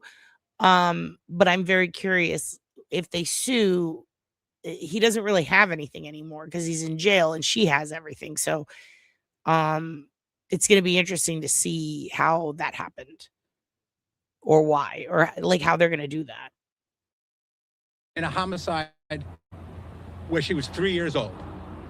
Just take that into consideration on the reckless acts that were brought by this. The individual responsible acted alone. Rex Heuermann has been indicted. Yeah, I think that property was signed over to his brother or his wife. I'll have to double check, but there was a story a long time ago about it. The Vegas property was a timeshare. In fact, some of these properties, quote unquote, that he had were actually just timeshares. So, there's that. I don't believe they're gonna have to go through divorce court proceedings or anything. I believe she filed it. I believe they're just handling it, and she gets most, if not all, the assets. Like, I believe she was fully separating from him because of this. And what sucks is, like, she has every right to if she had no idea and just found out her husband's a murderer. That's horrible. But a lot of people who believe that she did know before, obviously, the evidence came out were like, nah, she's trying to, like, get all the money and run. So it's just very strange. I think, yeah, she does because of the charge, right? And keep in mind, they didn't get that full $1 million from Netflix. Like, I hope everybody knows that. Like, the lawyers got a huge chunk of that. And the kids are separate, and the kids have their own attorney, separate of hers, and then separate of Rex's. So, I mean, they're protecting their ass, which good for them if they didn't know, and I don't think they did. That's what I'm curious about. I don't know, because also New York has really weird laws. This is, I think, why I think it would be good. I would like to have a conversation with Melanie about this. I'd like to ask her this stuff. I wonder if she knows. In charge with these series of homicides, and he will have his day in court to answer for those charges, which we all know will be tomorrow morning. My clients have fully cooperated with law enforcement from the very beginning. There is no evidence that implicates them in any way. None. Unfortunately, there has now been a civil lawsuit filed that attempts to suggest otherwise. The lawsuit is reckless, irresponsible, and completely unsupported by the facts in this case. This case has been thoroughly investigated by the Gilgo Beach Task Force. My clients have cooperated during that investigation from minute one, right in front of this house in the command center post that was put out here the minute Rex Heuermann was arrested. It is deeply troubling in the wake of such tragedy that anyone would choose to advance claims that have no factual basis only to serve to further harm individuals who themselves are dealing with profound personal human trauma. My clients are trying to process the reality that someone they trusted, a husband, a father, is accused of committing unthinkable acts. They are victims in this situation as well, not perpetrators. We ask for restraint, fairness, and for the media and the public to focus on the pursuit of justice for the victims rather than amplifying unfounded, reckless allegations. There will be a time and a place to address the claims through the legal system in that process, and we plan on doing that. But today, let me be absolutely clear. They have absolutely no involvement in the actions of Rex Heuermann, and we look to be fully exonerated in this reckless lawsuit brought by John Ray. If anybody has any questions, I'd be happy to respond. Sources are telling us that Rex is going to plead guilty to murdering 8 people tomorrow. Your client's reaction to knowing that he's going to be admitted to these murders? Until tomorrow morning, we don't know what's going to happen in the courtroom. That's between, Rex Heuermann, his attorneys, and the district attorney's office. I'm not going to comment on any of that, any speculation on what's going to happen tomorrow. Has Rex had any conversations with us ahead of tomorrow's possible plea? He has, but again, I'm not going to discuss those conversations. So the family is prepared for whatever's going to happen tomorrow in court. They have, had conversations, with Rex over the past, several months. So they are prepared for whatever outcome is going to happen in court tomorrow. Have they allowed him to plead guilty? They have not been involved in the decision-making of Rex, one way or another. There's been a lot of news about them making money off of this documentary. Peacock is here. What do you say to that? I say this is America. People are entitled to, whatever they are entitled to do. This is nothing about Rex Heuermann. This is about Assa's life and her process through this, Victoria's life and her process through this whole thing. There's no comment other than that. Would also like to comment at all directly about? No, she will not. And is there any? Can you go over any insight into why Rex may have changed his decision about a guilty plea? Has that been shared with the family? The reason That's between Rex and his legal team. We are not part of any decision-making process that took place on why or if he's going to change his plea. How have you prepared? Is this a relief? Is this a relief to your clients? Well, my clients have been living a nightmare for the past 3 years. July 13th, 2023, their home was turned upside down. They were removed from it for 13 days. Every one of their personal items was removed, many of which we don't have back yet, wallets, passports. And then again, about a year later, they were removed for 5 more days. And again, everything searched, personal property, all their clothes, all their bedding, everything was taken. So they're looking to move on, whatever that's going to be, and put some closure to this. But again, the focus is on the victims and their families. They have been victimized. Ultimately, they will be okay. But we want to remain the focus where it is on the victims and their families. Is the family planning to stay in the home and planning to stay on the home? We're in a problem. We'll make that decision once the conclusion of the case comes. Bob, how have you prepared your client to sit in court and hear those words that we've been told is going to happen? This is a dramatic change from the not guilty insistence for all this time. If he does in fact plead guilty to these crimes, how do you prepare your client to hear those words publicly? Well, she's prepared to hear whatever's going to come out in the courtroom tomorrow. And we've been consistent. She has never said that Rex Heuermann is not guilty. She's been consistent saying the man that she was married to, the Rex Heuermann she knows, she did not believe was capable of these crimes. Just like the next door neighbor, you wouldn't want to believe the neighbor is capable of them. They're horrific allegations. Nobody would want to believe it. Okay, I want to address something. This is a great statement, but I want to reassure you, I should say. Also, why is she wearing a tablecloth? I'm going to allow it because it does look like a tablecloth, but also be nice, but also hilarious. So don't be nice, but also, did she have a head injury too? What's going on here? I'm sorry. Yes, that is very tableclothy. I do appreciate the comment because it is kind of funny. It's actually, she matches the background. I can't even see her. She's John Cena. Okay, moving on. Exactly. It would, but also, there's entire websites dedicated to those places. So even if they knock it down like the Idaho House, people are still going to go because, true crime fucking tourism is huge. It's huge. It's huge. But where was that comment? Here it is. So fortunately, he can't do that. They can, he can't. He can't write a book. He can't be the star of a sick show and get any, basically he can't profit off of his crimes. Now, can he get clout, quote unquote, or will people watch and go, oh, wow, look at this guy. Like, sure, he could be the star, but he's not going to get anything in return. So if he spills his guts to Netflix, they can't pay him or anyone. No one can profit off of it. And that's because of a law that came at a time, I want to say, was it John Wayne Gacy? I believe it was Fall of the House of Gacy. He wrote that. I have that book, actually. There's only a couple of copies, and I have one of them. It's very creepy. But yeah, Son of Sam Law, that's what it's called. But him, Son of Sam's book, John Wayne Gacy's book, and then Robert Pickton, they all wanted money. So yeah, I guess you're right, because he would get the clout, if you will. But there's a lot of shows like that already where they sit down and they talk to these people, and it always just kind of makes them look worse. So I don't know. I do think a lot of people would be interested and would watch that, but I don't think they'd believe anything he said because this guy's a fucking liar. Yeah, Satan's really mad at what she's wearing. Okay, everyone, look, listen.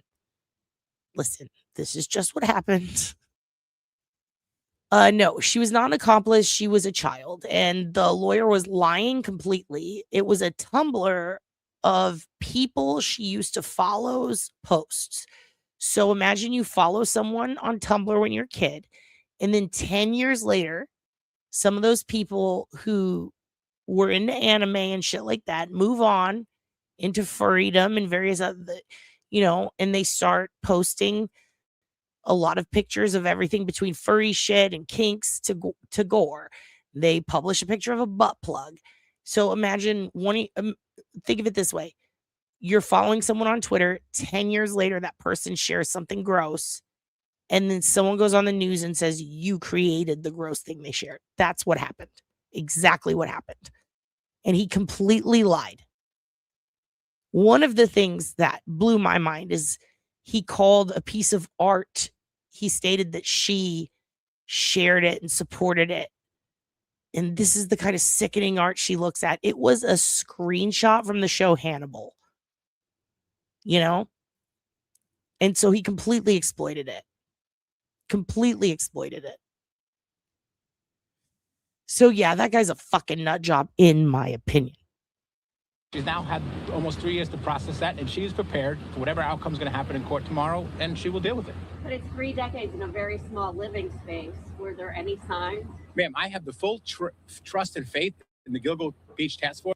3 decades in a small living space. Okay. Again, the family's out of town when he did this. If you go out of town for 2 weeks and you come back and dad redid the kitchen, you don't look at the tile and go, he must have murdered someone. It's just not a thing that happens. I do find it a bit overwhelmingly stupid how many people keep asking the same question. You really didn't know? You didn't see this? What are the signs? What are the signs? I would ask you.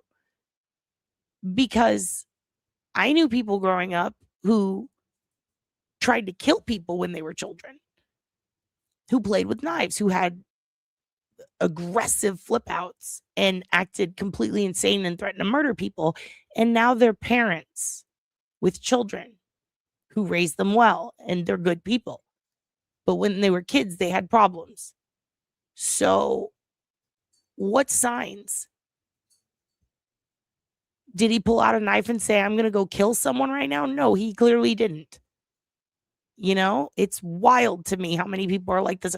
Even if you saw it glaring in your face and lived with it your whole life, nothing is necessarily a sign that someone's going to go kill that many people, let alone one. It's very strange. Very strange. Who has thoroughly investigated this case. My clients have cooperated from minute one. They have no involvement whatsoever. They have been clear in all the court filings. Asarella, Victoria were not in the jurisdiction when these homicides took place, whether they were in Iceland, whether they were in New Jersey, whether they were in... Yeah, I mean, he could come out and say he killed a bunch of people, but they can't pay him for it. But also, it's just a matter of, what's strange, actually, I'm glad you asked that. What's strange is that Rex can't make money off of any of his crimes, even self-admitted ones. You're just not allowed to do that. You can't build a business and profit while in jail. But what's odd is Jimmy Burke, the police chief, he got his pension and he was able to apply it to his commissary. So if you're a cop, you could. If you're a cop, you can profit. Maybe not off your crimes, off of your former employment. It's very strange how regulated it is for normal citizens, and then cops can still get their fucking pension applied. And then think about that. If you have unlimited commissary, you now become like the moat king in jail. Very strange. The drawings were just people who were friends with Victoria on Tumblr 10, 20 years ago. And they're not even drawings. Some of them are just like screenshots from a cartoon version of Hannibal and screenshots from, various comic books and some hentai and some furry stuff. So again, it's like, imagine a stranger that you met one day, at a dance or somewhere at school. They add you on Facebook, and then a decade later, they share some weird porn, and then everybody takes that stranger's weird porn and says, you made it. That's basically what they did to her, and it doesn't help that she was a child when her dad committed those crimes. So it was so insane to see. I mean, you think Victoria's dressed crazy right now? The lawyer, fucking John Ray, dresses like a child going to picture day that is allowed to run fucking wild in a JCPenney's. It's just, scrunchy. It's the reason we're into scrunchies. It's just, yeah, he was abusing OSINT. He absolutely was. He was not analyzing it correctly. Let's just say that. Let's just say that. Yeah, if I did it like OJ, I mean, he could, but he can't profit off of it. He can't profit off of anything that has to do with the.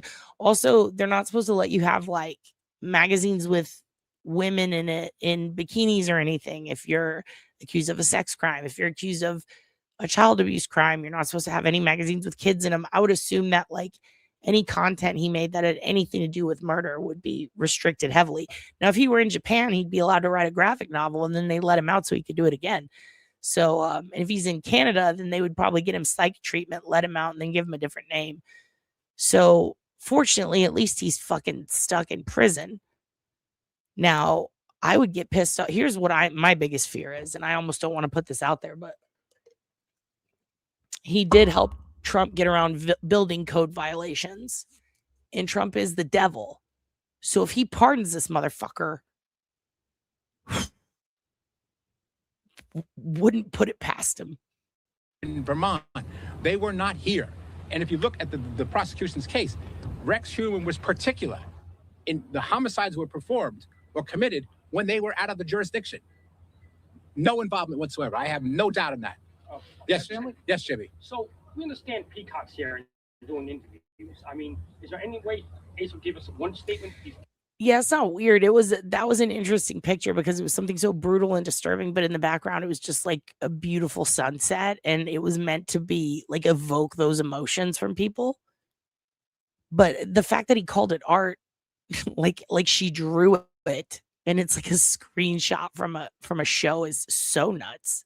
Mahjong to you, Tiffany. Yeah, he wasn't convicted yet. True. Yeah, I will talk to her. I'll talk to her. Maybe we could do a follow-up. It's not federal crimes, but state convictions. Good point. Hey friends, hello. You found it poignant? Yeah, it's some of the stuff that they held up to was not even disturbing. Like the whole butt plug thing blew my he goes, a furry butt plug, and he said it on TV. I should send that to Dylan. He could make a good lo-fi out of that. Do you guys want to hear lo-fi John Ray? Should we do that? They have full access they do if it's part of their representation, part of their court. So like he can go to the law library and he's entitled to view any discovery evidence in his case whatsoever.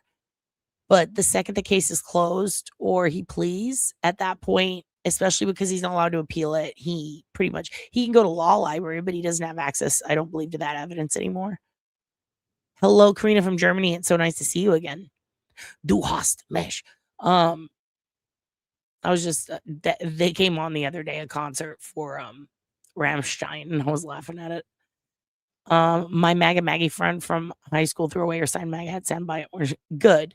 I've seen a lot of people do that. They're real pissed at the gas prices, and I don't blame them. A loved one killed, and a sick fuck still got photos of them. Oh, yeah. No, non-prison. I think when he views some of that stuff is not allowed in prison because he could show it to any inmates. I think he can view it while he's on a specific piece of equipment in the law library briefly. And some of it is basically like his attorneys have to be there. So there's that. Yeah. And then what happened? And then he tried to steal back all of his shit. And then he went to to prison again. God, OJ was such a dumbass. Okay, we'll continue. Like these interviews to Peacock, we would like to hear, the public media would like to hear a statement from Asa. There'll be an appropriate time. There still has a prosecution of a criminal case pending. There's still, until the criminal case is closed, they are not going to comment on this. Oh, shit, Peacock. Forgive me, it was Peacock, not Netflix. Investigation at all. Is the family anticipating additional civil, obviously additional victims? Do you expect additional civil litigation to come? I don't anticipate, but I am confident they have no involvement whatsoever, and any civil case that's brought is going to be reckless and will be dismissed. Anybody else? Have you had any direct contact with John Ray since that was filed? Have you had a response to him, or you just wait? No, I'm just going to wait. I mean, honestly, Johnny has spent, like I said, the better part of a decade trying to remain relevant in this case. He has one client that he's had, Shannon Gilbert, who, fortunately or unfortunately for Miss Gilbert's passing, the other victims may have never been discovered. And he has tried to latch onto this case. He has spent tens of thousands of dollars of his own money investigating and trying to pursue. I agree completely. And also he lied and said that he thinks Rex sent pizza to his house, which was insane. In my opinion, for entertainment purposes only. I know Lori Vallow was able to do it because she was acting pro se, but there's a couple of others who were able to view certain content. Like, for example, Stephen Stearns would not, especially because his is a CSAM case. Now, I am curious whether, I don't think he got to see the pictures, but I think he got to see some of the discovery. Yeah, very disappointed. I'm still curious, though, because if he's admitting to Karen Vergata, was it that night in question from the affidavit that John Ray had, or the deposition that John Ray had signed, or was it after? Or did that never happen? That's a big one. The fact that John Ray went on Vinnie Politan and held up shit that I posted that day as if it were proof.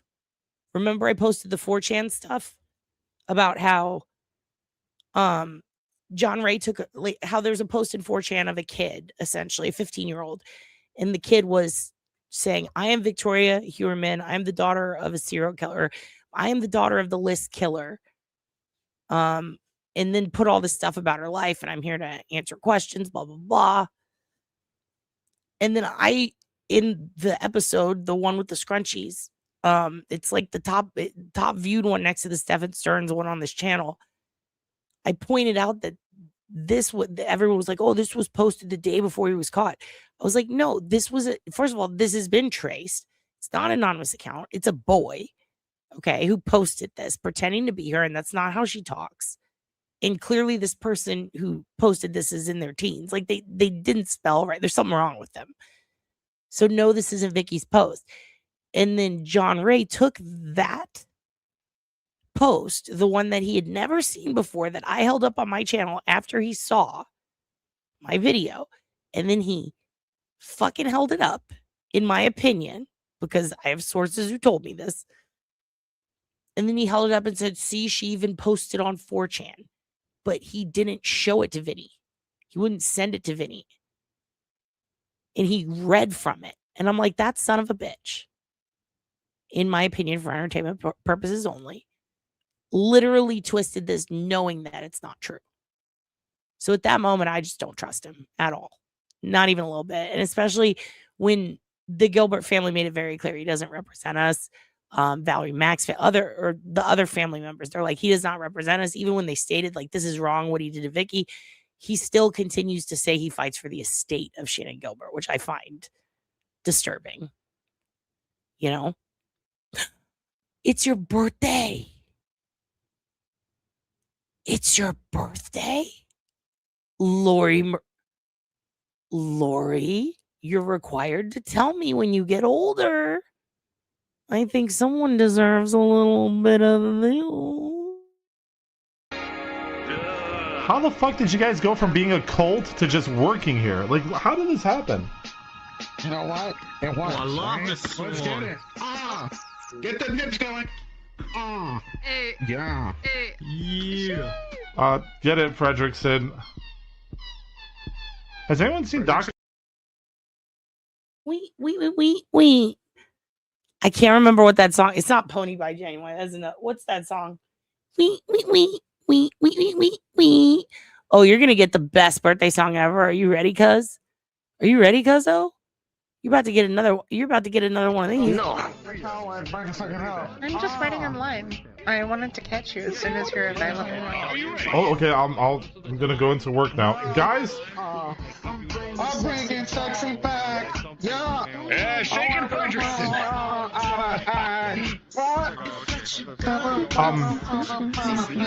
What's up, bro? Oh, yeah, for sure. It's Fredrickson's birthday. I thought. Wait, Fredrickson, it's your birthday? We're bringing sexy back. Robert, match the freak. Oh, okay. Is this it? Am I matching the freak? Yeah, you're doing great. Thank you. Hey, Fredrickson, how's your new dancing role been going? Shouldn't you be on the stage at some point? Don't forget about it. All right, I don't pay you to fuck around. Hey, listen, guys. Do you guys mind if I get my own office? You know, I got to do line RP. I hope you like the disco ball we added. There's a pig. Yeah, where the fuck did you guys get a disco ball? Well, you said no strip club, so we stripped that idea and just made the club. It's a wonderful idea, right? Yeah. No, I'm really glad that you guys are here every day now. The cult, right? I'm glad that you guys have become a regular part of my office. That means a lot to me, I'm you know. glad you like us being here. You know, we really enjoy the company. What? We bring it sexy back. Yeah. I like the busing song. Right. Right hand on my busing. Okay. So to you, Lori Marie, in the German, I say to you, alles Gute zum Geburtstag. Happy birthday. Happy birthday. Happy birthday. How you like that? How you like that, Kern Kira Moons? They do good. Did I say German good? Alles Gute zum Geburtstag. Happy birthday to you. Feliz cumpleaños, Kevin. Yours is coming up. You wrong. Is it Cornholio's birthday? No, it's Lori's. It's Lori's. Happy birthday to Lori. Happy birthday to Lori. I will find the stinky bird mask and I will sew it to my own fucking head because you kids keep having birthdays, and happy birthday to you. Here we go.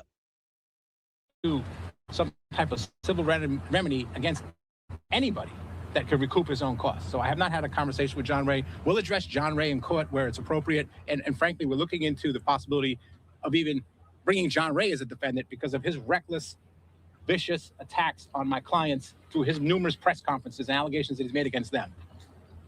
So John Ray may find himself as a civil defendant one day in this whole action. All right, plans after tomorrow's court proceedings. So is she going to go? We'll have an additional statement to I did predict that one. I'm going to call it. I said they should sue John Ray, and they probably will because that shit was absurd.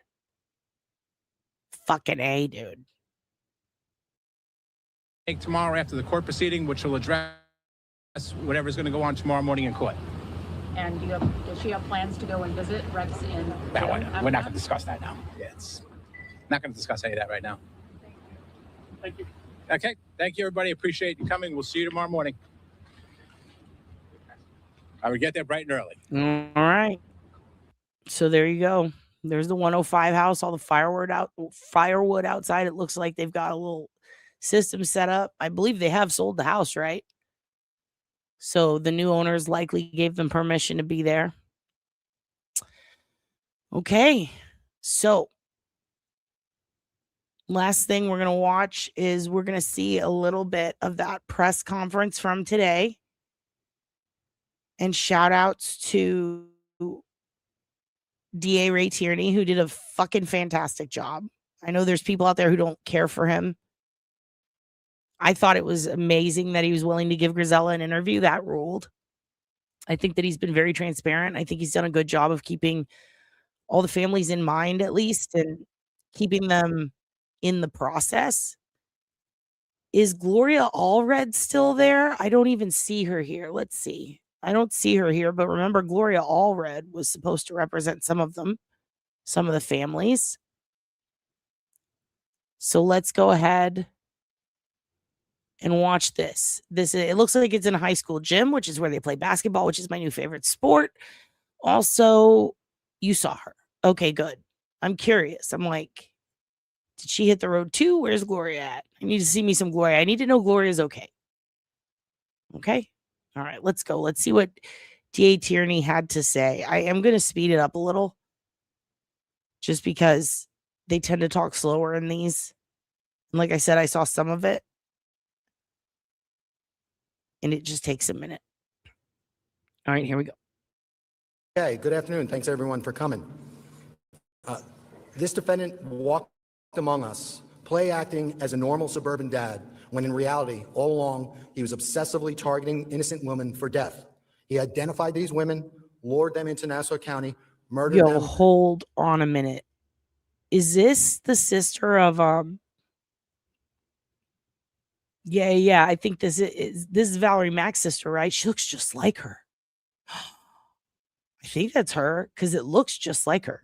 Also, these guys are super tall, especially this guy back here. Jesus Christ, dude. It's so weird seeing the victims' families and how much they look like them. And yeah, she was extremely mentally ill. She was on medication. She was having trouble getting her medication that day.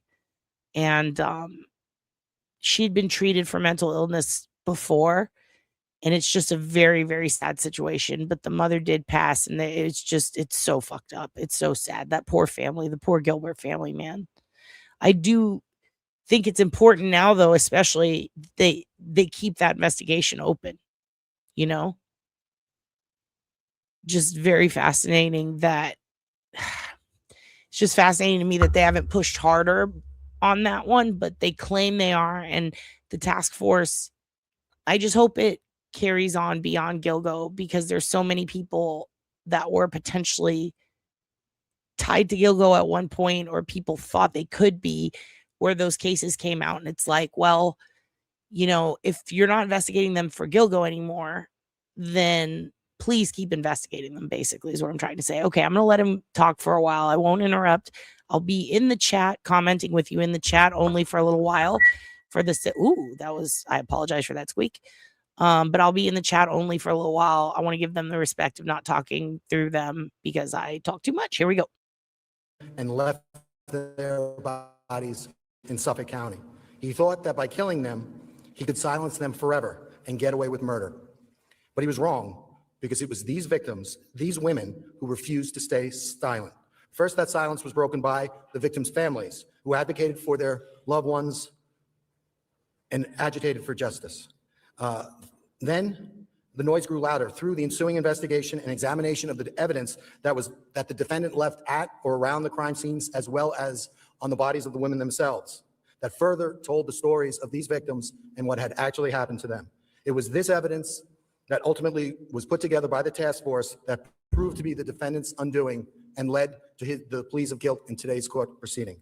And it is in this way that these murders were solved. And while we in law enforcement, as well as our Suffolk County citizens, mourn the loss of these victims, we are also grateful to them and to their families, because without them, this defendant would have never been brought to justice and would still be walking amongst us.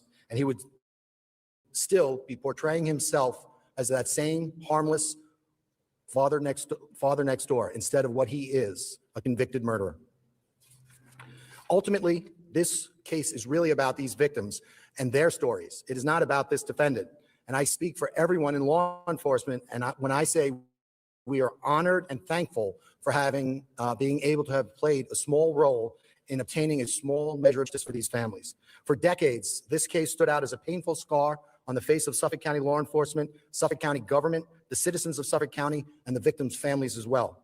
However, with the defendant's pleas of guilt today, it means that for the first time since the deaths of these women, we can turn to all of these same people and say, Rex Heuermann will be held responsible for the 1993 murder of Sandra Castilla, the 1996 murder of Karen Vergata, the 2000 murder of Valerie Mack, the 2003 murder of Jessica Taylor, the 2007 murder of Maureen Brainerd Barnes, the 2009 murder of Melissa Barthelemy, the June 2009 murder of Megan Waterman, and the September 2010 murder of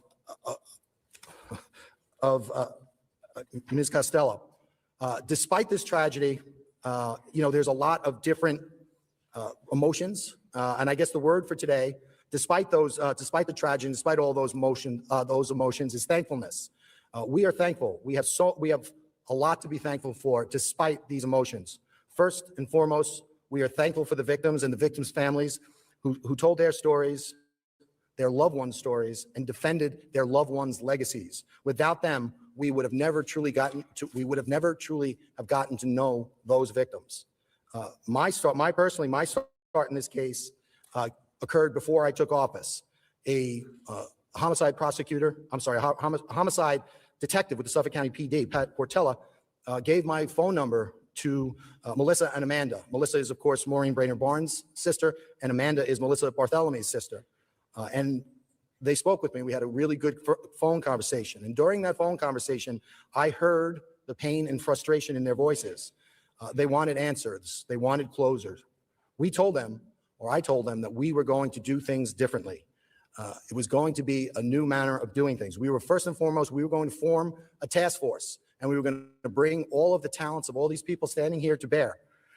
And we were going to work together. We were going to not use this case as a political football to be kicked into the news stream on slow days or whenever it suited the political leader's purpose. We were going to be quiet. We were going to pretend as though it was business as usual in Suffolk County. And the reason why we were going to do that was because we knew what we were doing. We were playing to an audience of one. And that one person, of course, was the murderer. We wanted to lure that individual into a false sense of security. We wanted him to think he got away with this. And that was exactly what we did. And the reason why we wanted to do that is because when we solved this case and we had those arrest warrants and executed those search warrants, we wanted more evidence. And that's exactly what we got. So we were thankful for that. We were thankful we were able to bring this case to a close, but it started, our inspiration was these victims and their families. But those families were so much more to us. Through them, we truly got to know these victims. When we started, the victims were nothing but names on a blotter, black and white, writing on investigative reports.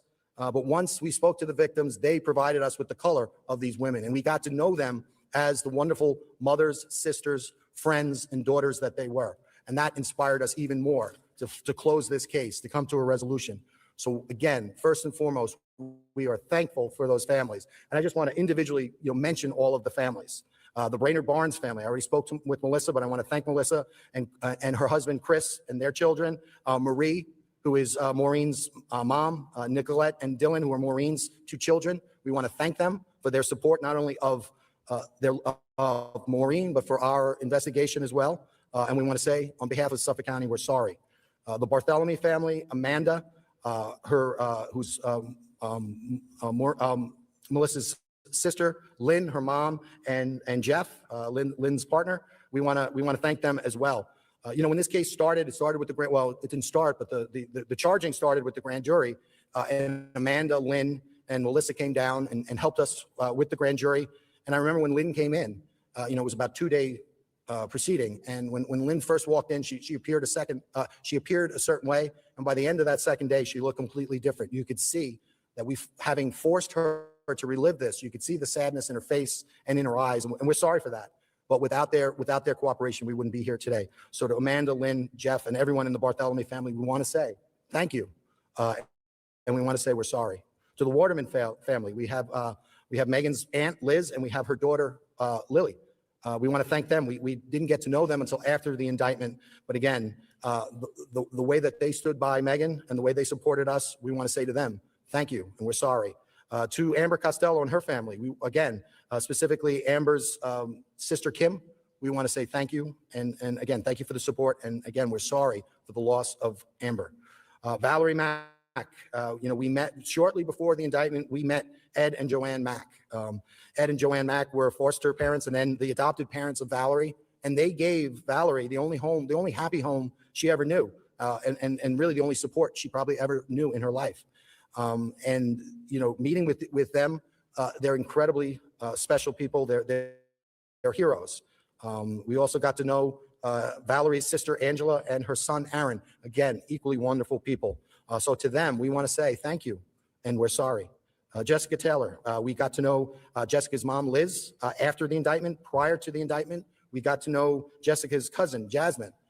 And right after the initial indictment of the first 3 victims, Jasmine came to us on behalf of Liz and said, please help us. Please find out what happened to Jessica. And at that time, we didn't have enough. And we said, look, we're going to work and we're going to try to get there. And we're going to work as hard as we can. Please trust us. And, Jasmine, on behalf of Liz, said they would do just that. So to Jasmine and Liz, I want to say thank you. And again, we're sorry. To the Vergata family, Karen Vergata.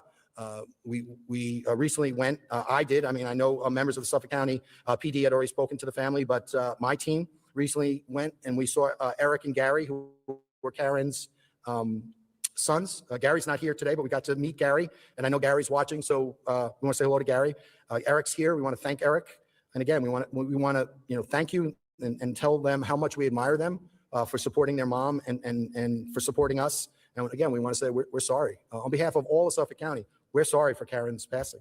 The Castilla family, Cassandra Castilla. We had the opportunity shortly before the indictment to meet with Ariel, who's the husband of Ruth, and Ruth is Sandra's sister. Again, wonderful people who really stood by and supported Sandra. So we want to thank them for that. We want to thank them for their support of our investigation. And on behalf of Suffolk County, we want to tell them we're sorry. We're sorry. So that's the family. Again, they inspired us. They're the reason why we do what we do. Today was a very special day for us in law enforcement because it gave us the opportunity to turn to these victims and their families and say, listen, we told you we were going to work really hard. We told you we were going to do everything we can to bring closure to you. And that's why we work in law enforcement. And, we were able to do that to a small measure today. So we're happy for that. And again, so thankful for them. In addition to our victims' families, we have our law enforcement family. And, this case was, brought home by a task force that brought to bear the talents of a number of really great investigators from a lot of really great agencies. And again, so thankful to be able to have worked with so many talented people. It's not really, some people will say, well, this person solved Gilgo, or that person solved Gilgo. That's not it at all. It was so many different pieces, so from so many different people, starting back in 1993 and culminating all the way through 2021. So again, and really beyond actually. So again, so thankful for the great work. First and foremost, I have to thank my chief investigator, Rich Zacharies. I've been doing this for 30 years. I've had the benefit of working with truly the best investigators in the country and in the world. Rich is the finest investigator I've ever worked for and worked with. I do sometimes feel as though I work for him. But he was the architect of our grand jury. He put together our grand jury. And I think there's, whether it's an attorney or an investigator, I think there are very few people who could have done that logistically. And so to Rich, I want to say thank you. To our detective investigators, our analysts, again, all great. And I'm gonna mention a lot of people, and it's gonna, because it's not exciting to mention a lot of people, but they deserve mention. So I'm gonna mention them. We're gonna go through everyone, but not everyone, but a lot of people. We're gonna talk about our phone experts, Justin Doolittle and John Primiano. Unbelievable work in this case and so many others. Our analysts, Kaylee Homer, Aaron Hansen. Unbelievable work combing through this evidence, these miles of evidence. And that's just to name a few. I'm sorry. Let's take a moment. Well, when can you come on to talk about this? Because now I have questions. Now I have questions. Also, I'm enjoying just sitting back reading the chat. It's nice. It's nice. It's nice seeing you guys confuse Melissa and colleges they're near. That's funny. Greenwich. I used to call it Greenwich. Found out, not the name. This is you guys. Y'all are crazy, but I like it. Anyway, I'm gonna let him continue. Few. They're indicative of so many more. Our law enforcement partners, we had our DA people, our PD, our FBI, our New York State Police, our Suffolk County Sheriff's Office, our core people, Rory Forrestall, a DI.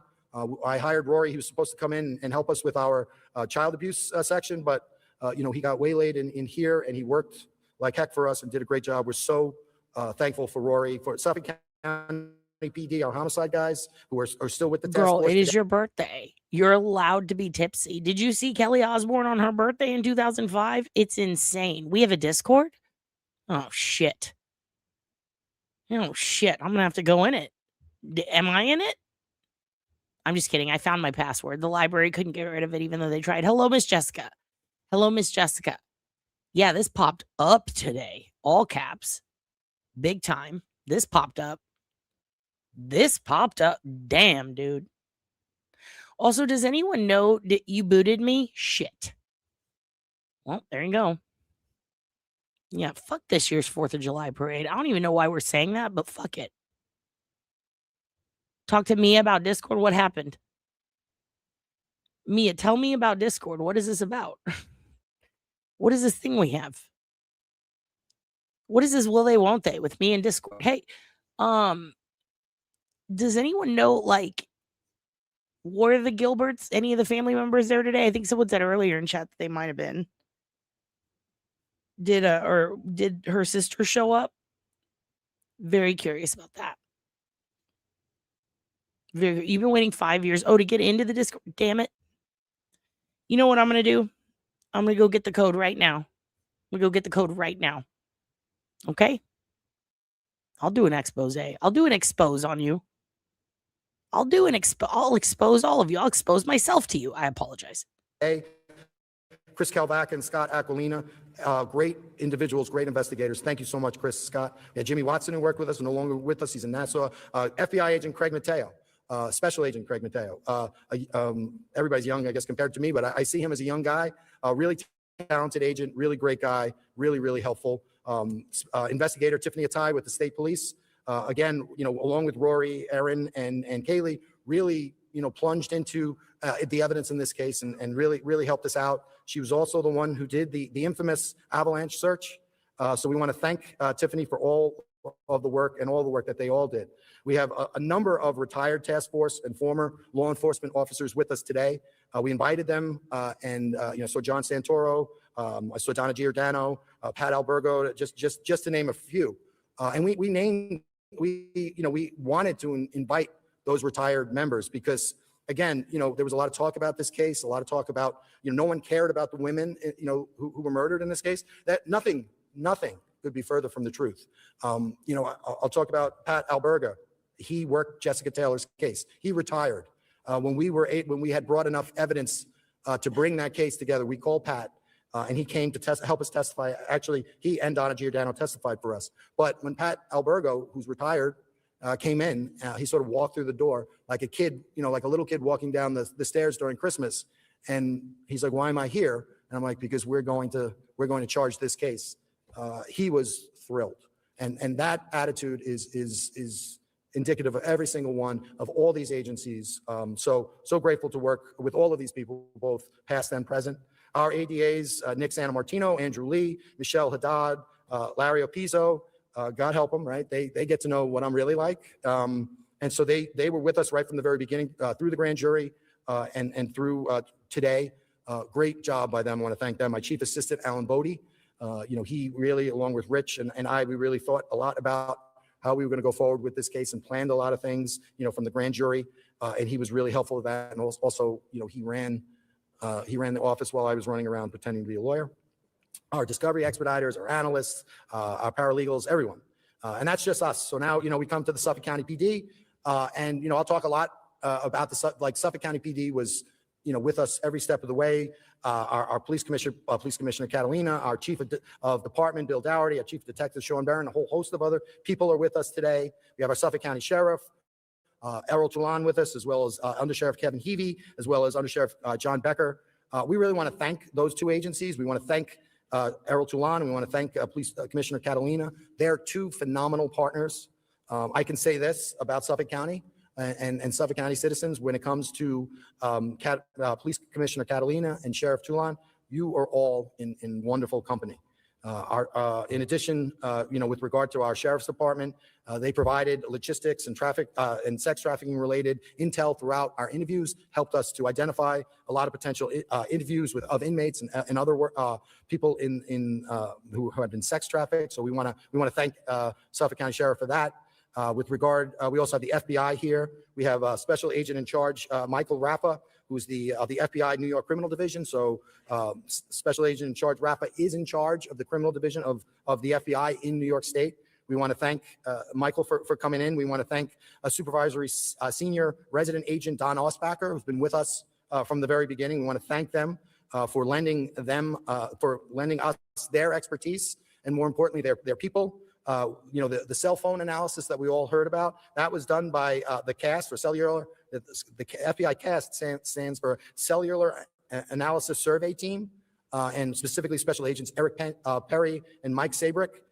Really unbelievable work by them. Eric, he provided the drive time records, so that those boxes, those areas of interest in Manhattan and in Massapequa Park. Well, because in 2011, Eric Perry drove with equipment through every single neighborhood and extensively mapped the cell phone coverage in those areas and allowed us with specificity to be able to develop these areas of interest. That had to be done in 2011. The landscape changed, the cell sites changed, after Superstorm Sandy, the geography changed. So, we went back to 2011, and that work that Eric did, and just phenomenal. So we want to thank the FBI. We want to thank Eric Perry and Mike Sabrick. They both created maps for us to use in the grand jury. They testified in the grand jury, as well as John Primiano from my office with the help of Justin Doolittle, and just great work. With regard to forensics in this case, I think I'd said earlier that IgG, investigative genetic genealogy, did not play a role in this case. I was wrong. I had forgotten that IgG was used to identify victim Valerie Mack prior to my involvement in the case. So I want to thank the FBI and Lori Giordano for that. They also, with us, helped to identify Karen Vergata. So again, thank you. FBI, they provided surveillance of the defendant, both in the city and on Long Island. And their surveillance team. I was nervous. I'd never met these guys. I'd worked with them as a federal prosecutor. But that was a high risk, high reward thing. If they get made, everything comes down.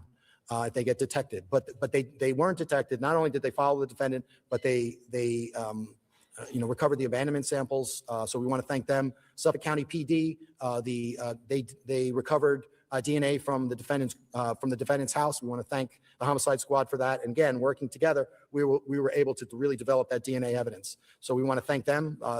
Also, we provided, the FBI provided a searchable account, digitalized this entire file for us. And we want to thank the FBI for that. New York State Police. Today we have Major Chris Casal, who's the troop commander of Troop L. We have Captain Chris Jean, who works in Troop L as well. Again, they provided Tiffany Atai to our task force, who was integral to our success.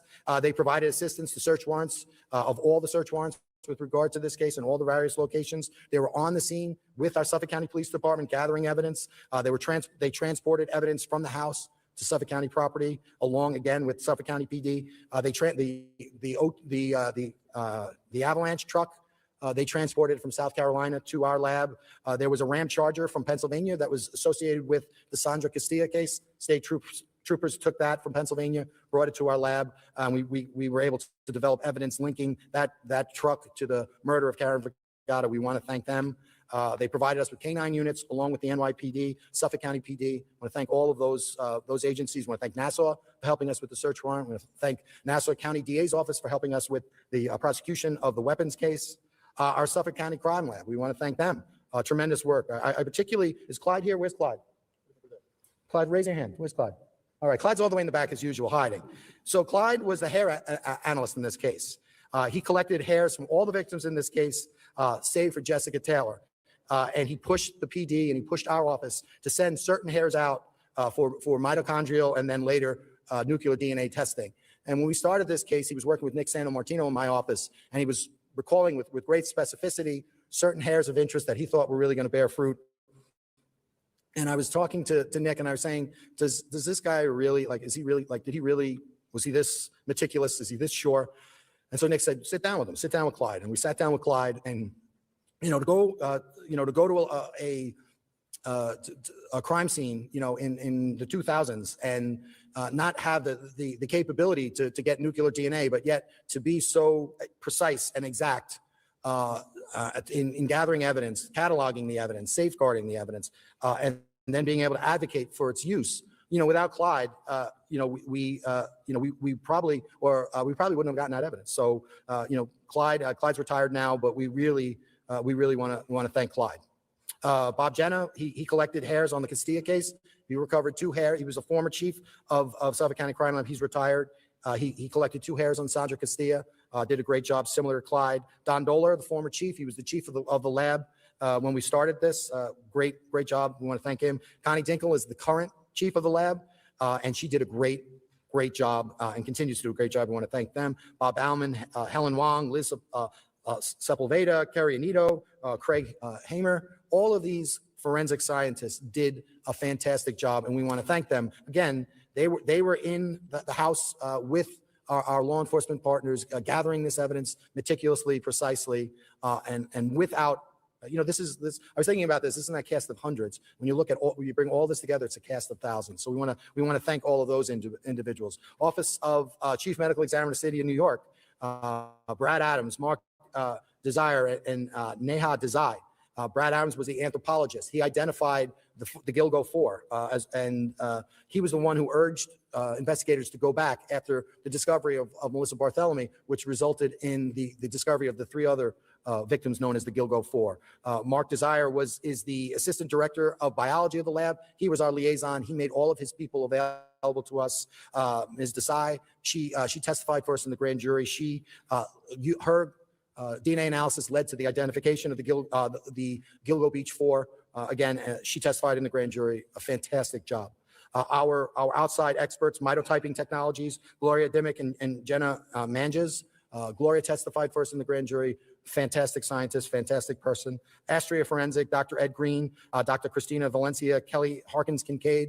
Those scientists with Astria are at the very top of their field, and they did something revolutionary in this case, and they've set the bar high going forward, and we're going to be able to utilize this technology going forward to solve a great many cases. So we want to thank Astrea Forensics, and I want to tell you, if you think you're smart, you should spend a week with Dr. Green, and then suddenly you realize maybe you're not as smart as you think you are. At least that's the sense I got after spending time with all those great scientists. NYPD, again, they helped us with the cadaver search in April 2025. We had individuals from their TARU unit testify in the grand jury with regard to phone calls made by the defendant. They helped us to attain records, missing person records involving in this case, spanning back years and years. Again, at a drop of a hat, even though it wasn't their case, they came in and helped us. Scarborough Police Department, with regard to Megan Waterman. The Megan Waterman case came in as a missing person case, and it went across the desk of a detective, Don Blatchford, who's here with us today. And Don, gathered the evidence and really did everything he could to try to locate Megan. And when the trail took him to Suffolk County, he didn't stop. He continued to help us in our investigation. He brought the Waterman family to Long Island for interviews and for court proceedings. He testified in the grand jury, and he's had a long, illustrious career in Maine. He's going to retire, but he held off his retirement to see this case through.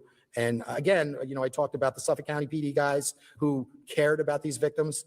Don Blatchford is another individual who cares about these victims, like all of the people in law enforcement. So we want to thank them. United States Secret Service, with the massive digital evidence in this case and their forensic science division, all of the massive amount of digital evidence, they helped us process it. We had their forensic science division, we recovered a bounty paper towel off of the crime scene of Megan Waterman.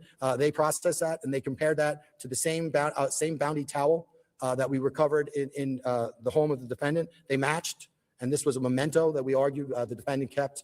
Would have been a key piece of evidence. So we want to thank the Secret Service for that. The telephone carriers, Verizon, T-Mobile, Sprint, Nextel, and AT&T. Again, phone records spanning back to 1993. We've got to get those records and evidence. Again, Rich Zachary's was integral in this, but they went above and beyond they went above and beyond for us because they knew this case was important. We want to thank them. Did you hear that? Phone records going back to 1993. So remember when we were talking about cold cases and phone records, a long time ago, I was talking to you guys about Cellbrite and how one of the oldest cases that Cellbrite had worked on at the time was the Adnan Syed case. Recently, a friend of mine who will be on the channel, we're actually working on something together, a podcast about her missing sister. They ran Cellbrite on that case, which is from 2005. So that had to do with cell phones. But when it comes to the phone records they're talking about here, the late 90s, they're talking about hard phone records from landlines. And the benefit of everything not being digitized back then is that in this instance, there was no data dump. Likely, they were able to get the paperwork because boxes and boxes and boxes of paperwork has been stored all over the country for the purpose of digitizing one day. So this is fascinating.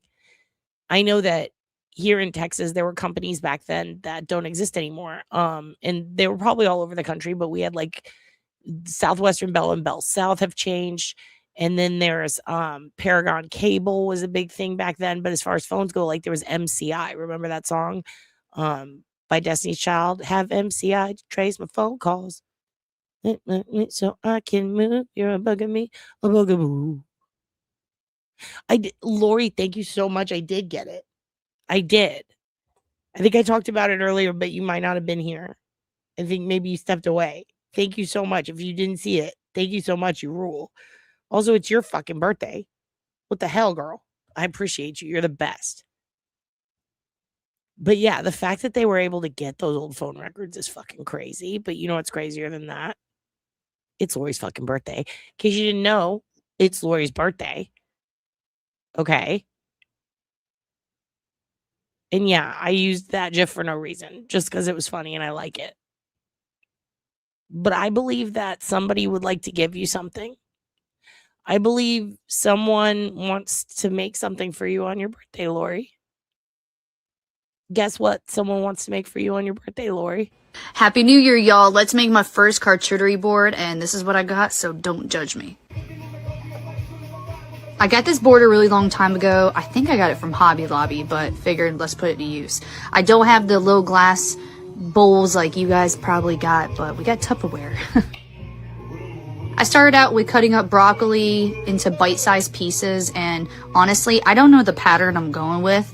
I'm just winging it, y'all, so don't ask me. I'm just doing it as I go.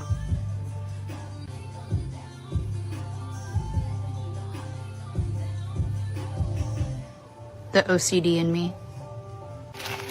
I got these sweet peppers, and my kids love them. They're not hot, and they're honestly so juicy inside, and they go great with any kind of dip. I just cut them up into little thin strips so it's easier for dipping.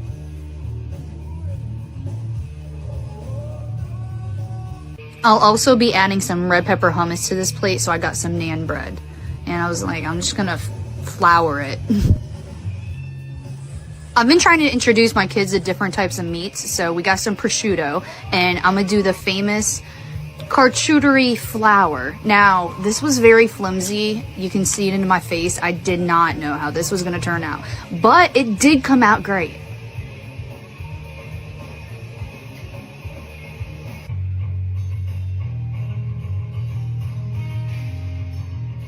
Honestly, I layered it around and around and around. And then once you're done, you flip it, and it's supposed to look like a flower. Beautiful. I was gonna do another flower, but this time with salami. Honestly, y'all, you can use any size cup. I chose this one because I like the size of it, but a lot of people use glass. I don't know if that makes a difference. Maybe they stick down better. I don't know, but it worked. Oh shit.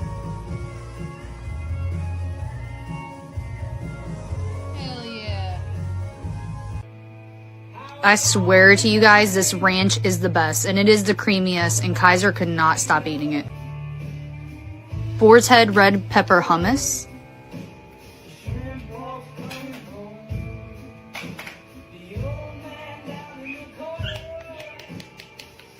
Had to do a taste test.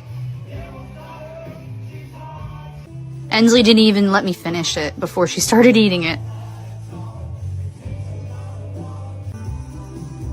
I hope y'all had a happy new year. We had a great one, and the kids tore up this plate. Wait until you see how much was left at the end. We just stayed home, had some people over, and let me tell you, everyone demolished it. Happy New Year, y'all. Hey, I think we answered your question. Because she said, stay tuned and let's see what was left at the end. And it was all the fucking vegetables. Fucking wild, dude. Oh yeah, Kaiser. She named him Kaiser. After Kaiser Soze. Absolutely, she did that. Yep.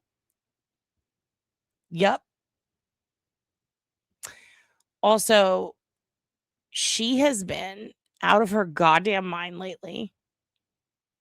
We have to do the Teen Mom episode soon. There's just been so much other stuff. But God, we have to, because she's out of. First of all, let's pause in the middle of this to say, in that episode, we will talk about the unfortunate 911 call of Barbara, clearly hammered, screaming at the 911 operator that Jace has a gun and was threatening to harm her and himself. And then he took off and he was threatening to beat her ass.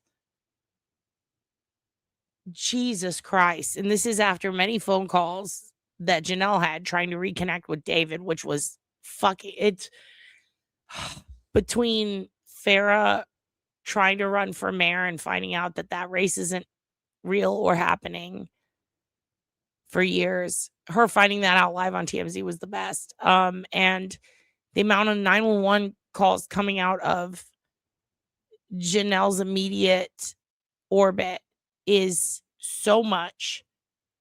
But poor Chelsea has a skin condition now on her face and she can't figure out what it is. And she has reached out to the internet.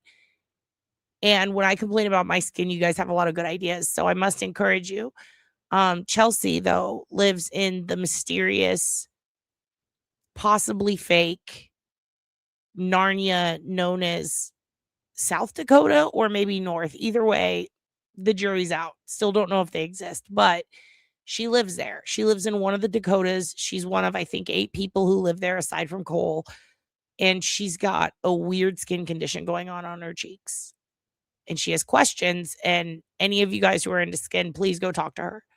Because I'm very concerned. She's getting a Bukowski thing on her cheek. And it's very worrisome. I worry about the future of Chelsea's skincare. Yeah, Ensley and Kaiser and Jace are Janelle's kids. Sweet baby Ensley is the one that David threatened to kill her baby Chickie. Remember, they shot their French bulldog in the head. This is not a fun family. She is very Christy Nome. But poor Ensley and Kaiser are sweet little baby angels. And so is Jace. They're all from different dads. God bless them. Good for them. Blended family. But the amount of 911 calls we're about to hear from, like, how many times do kids call 911 on their parents constantly before something is done? I kind of feel sorry for Janelle's sister, honestly. I used to think her sister was kind of a bitch, but now I feel bad for her. It's like, oh no, I get it now. Oof. Yeah, same. And a court order. No, just kidding. Let's continue. To the court staff, Judge Mazie and his staff, I want to thank them for their courtesies, and I want to thank them for all that they did. We are going to slide past the Oscars acceptance speech because it goes on a while, and they all go one at a time. Let's see if I'm trying to get to the gabagool. I'm trying to hear the goods on what's going on with this guy. Does he just want to talk to John Douglas? What's going on?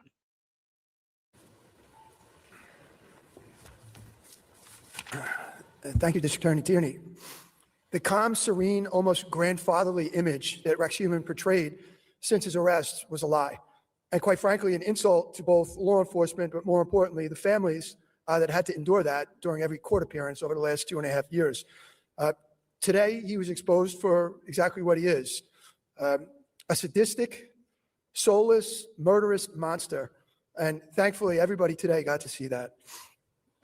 I want to thank all of the members of law enforcement who were a part of this. I don't have as long a list as Ray, but most importantly, I want to thank the Suffolk County Police Department, both past and present. We have many retirees who came out here, participated in this case because, like Ray said, they cared, and this was a part of them for a long time. All of our law enforcement partners, everybody who was involved in this task force really did, really an amazing job. So thank you to everybody who was involved in this. And to the families, no one can ever replace the lives that were taken from all of you, and way too often they were way too young. But, we hope that this brings some measure of solace to you. Thank you. And thank you for all your cooperation. Next, we'll hear from Sheriff Toulon. I want to thank the district attorney and his entire task force for the hard work that they've done over the last 2.5 years. Today's plea delivers a measure of justice to families who have waited decades for answers after unimaginable loss. While nothing can bring the loved ones back, I am proud we were able to hold Rex Heuermann accountable. Again, thanking the DA and the police commission and all the men and women who worked tirelessly. I also want to thank my staff, to uproot an entire jail security system to accommodate an individual of this magnitude over the last 2.5 years. Our staff has done a phenomenal job in our Riverhead facility where he's been housed, and also the staff that has been assigned to our anti-trafficking initiative. And since his arrest in 2023, my priority has been ensuring that he was safely housed in our correctional facilities because justice needed to be served in the courts and not in our jails. This responsibility is one for me and my officers who have taken very seriously. And I've spent my entire career in corrections overseeing some of the most notorious individuals, and what has been the most alarming is how ordinary Heuermann has been. It's a chilling reminder that those capable of horrific acts can often go unnoticed. And another reminder of how much great investigative work has been done to finally apprehend and have a plea today. Most importantly, today is about the victims and their families. You have endured profound loss and years without answers. We hope this guilty plea brings all of you some peace and closure. Our thoughts remain with you and your loved ones today and always. Thank you. Next, we'll hear from Special Agent in charge of the FBI, Rafa.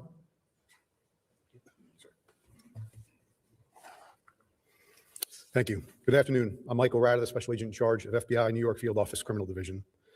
I'm proud to stand alongside Suffolk County Police Department Commissioner Kevin Catalina, Suffolk County District Attorney Tierney, Suffolk County Sheriff Toulon, to announce the plea of Rex Heuermann, the Gilgo Beach serial killer.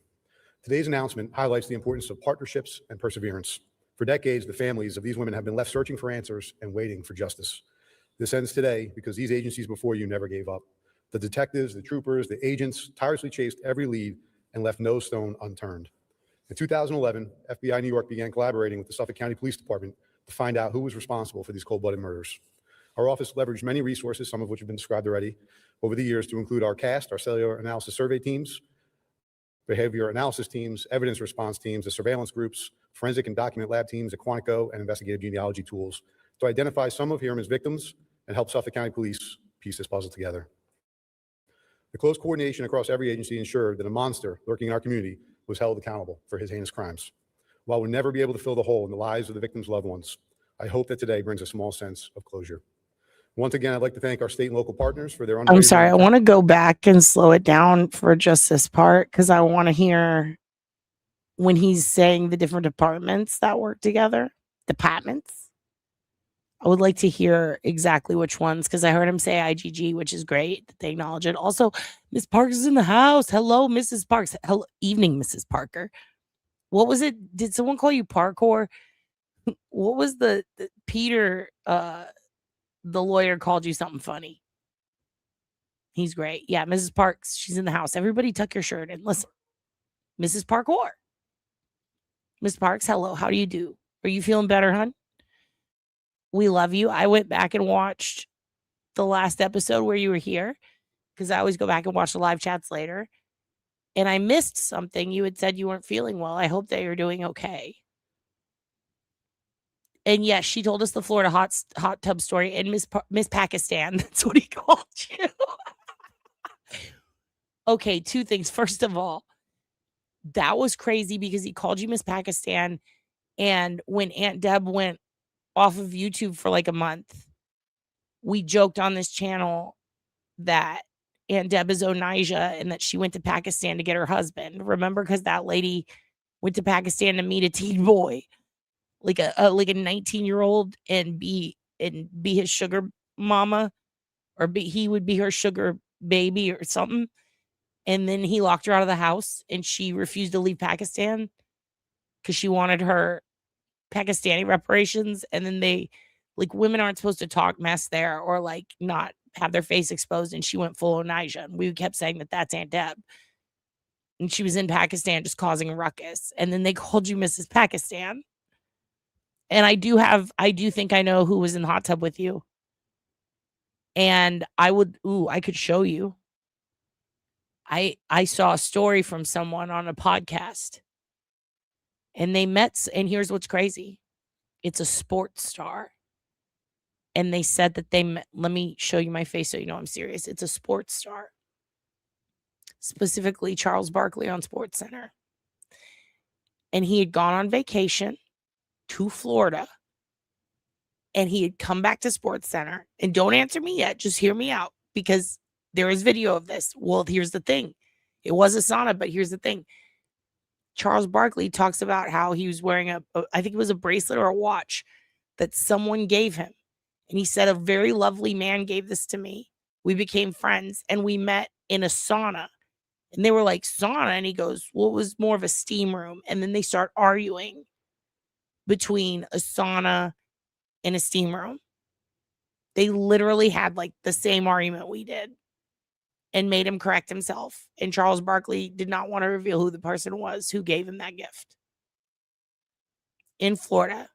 And they even argued about a song. Yes. And it was on SportsCenter.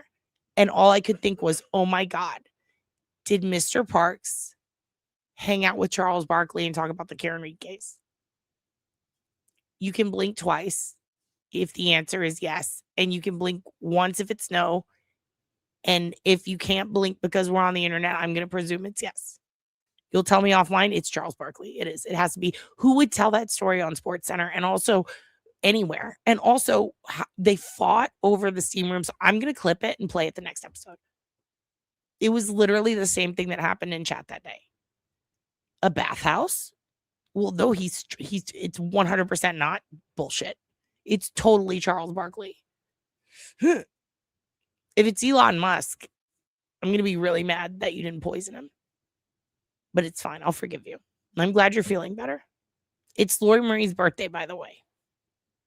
And also, ding dong, the Rex is dead. Well, he's not dead, but he pled fucking fruit flies. He pled guilty, and he added in Karen Vergata, which is wild. This person recognized my husband. Okay. Steve Wozniak? Was he on a Segway? You can't take Segways into steam rooms or sauna. I'm going to have to think about this. I have to think about that. Was it Aunt Deb? I'm sorry. All right. I'm going to not a sports ball person. Okay. Well, I believe you now. I believe you now that you said sports ball because basketball is my favorite sport now. And I'm offended. And also thank you, Miss Parks, for being here. Don't levitate. Oh yeah. That reminds me. Speaking of Sports Center, Shaq can levitate. You know who else can? Can you bring him to see everyone, babe? Come on. The chat demands it. Please hold. Please hold for the almighty Hugin. Let me see. Does he have is that a nipple? What is that? Pick that hand up. No, it's nothing. It's just, oh, that's his weenie. All right, come here. I thought he had a mosquito bite. It's just his little winkus. Come here. Say hello to everybody. He's not showing up. We'll remove the background for this soulless little baby. None there. Oh, look at the sweet baby angel. Oh, he's perfect. Okay. Back to my background. This place is a mess. Don't look at what wipies I use.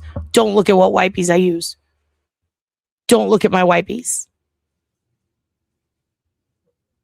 Do you see him? He's so cute. You know what else is cute?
So that was Shaq levitating. It's real and it's for your birthday. He only did that for your birthday, Lori. It's the only reason it happened.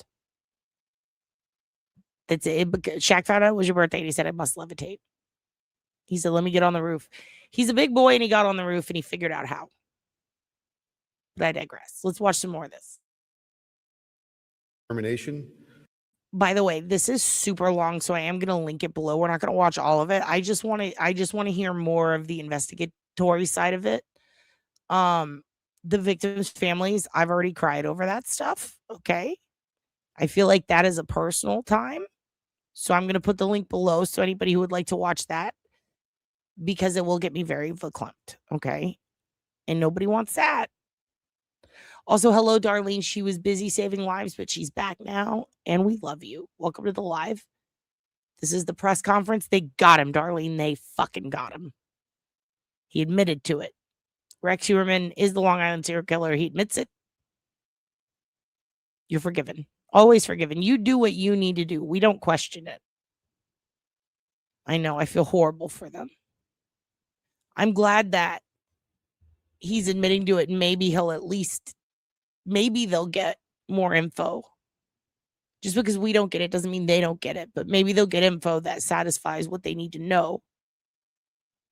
Maybe this is what they want. If it's what they want, then I'm fine with it. Here we go. An investigative grit, and that includes the retired agents, detectives, and troopers that are here today. To see them sitting in that courtroom today in the back of that room was really awe-inspiring. To see their commitment to justice doesn't end when they hand in their badge and gun when they retire. Finally, thank you to the agents and analysts of FBI New York Long Island Safe Streets Task Force, the Special Operations Group, our CAST folks, Investigative Genealogy Program folks, and I'd really like to thank DA Tierney and your office for what you did and the resolve that you showed in this case. Just tremendous. Thank you all.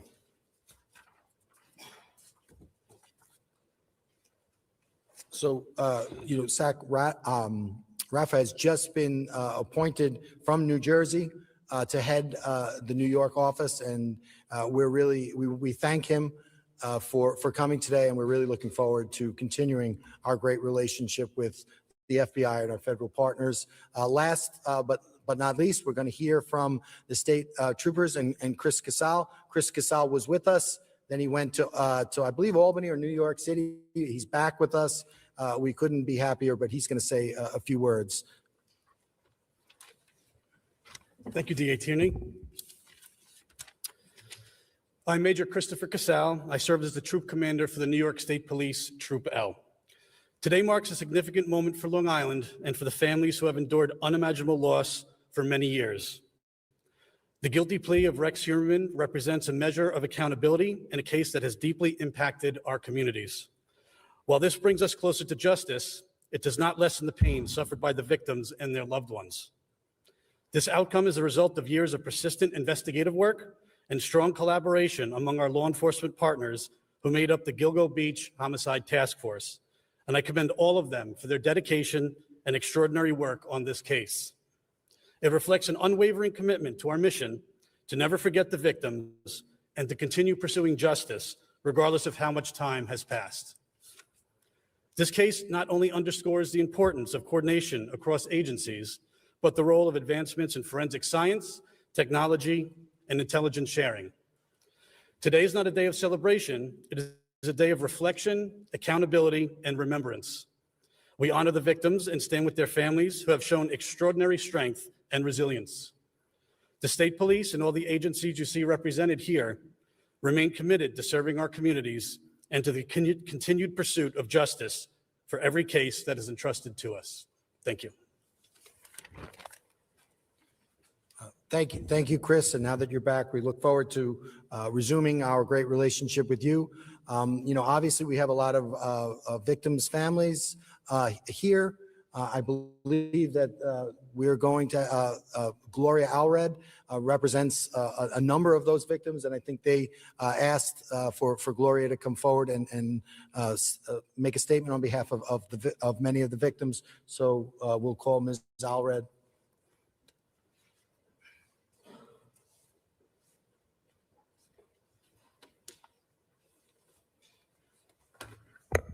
Thank you.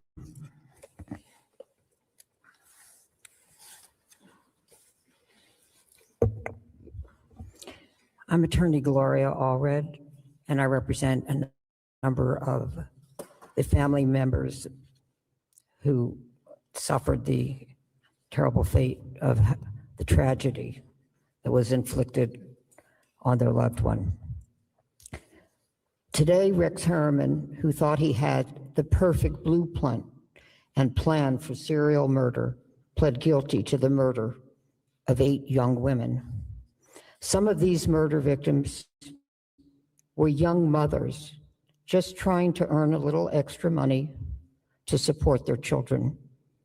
Because many did not have funds to go to college or get a decent job that would help them to provide adequate support for their children. You know, I have to say this.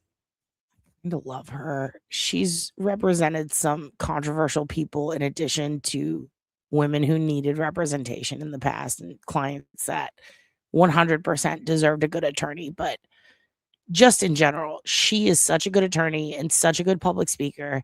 And she seems to always know exactly what to say during very sensitive issues and occasions like this.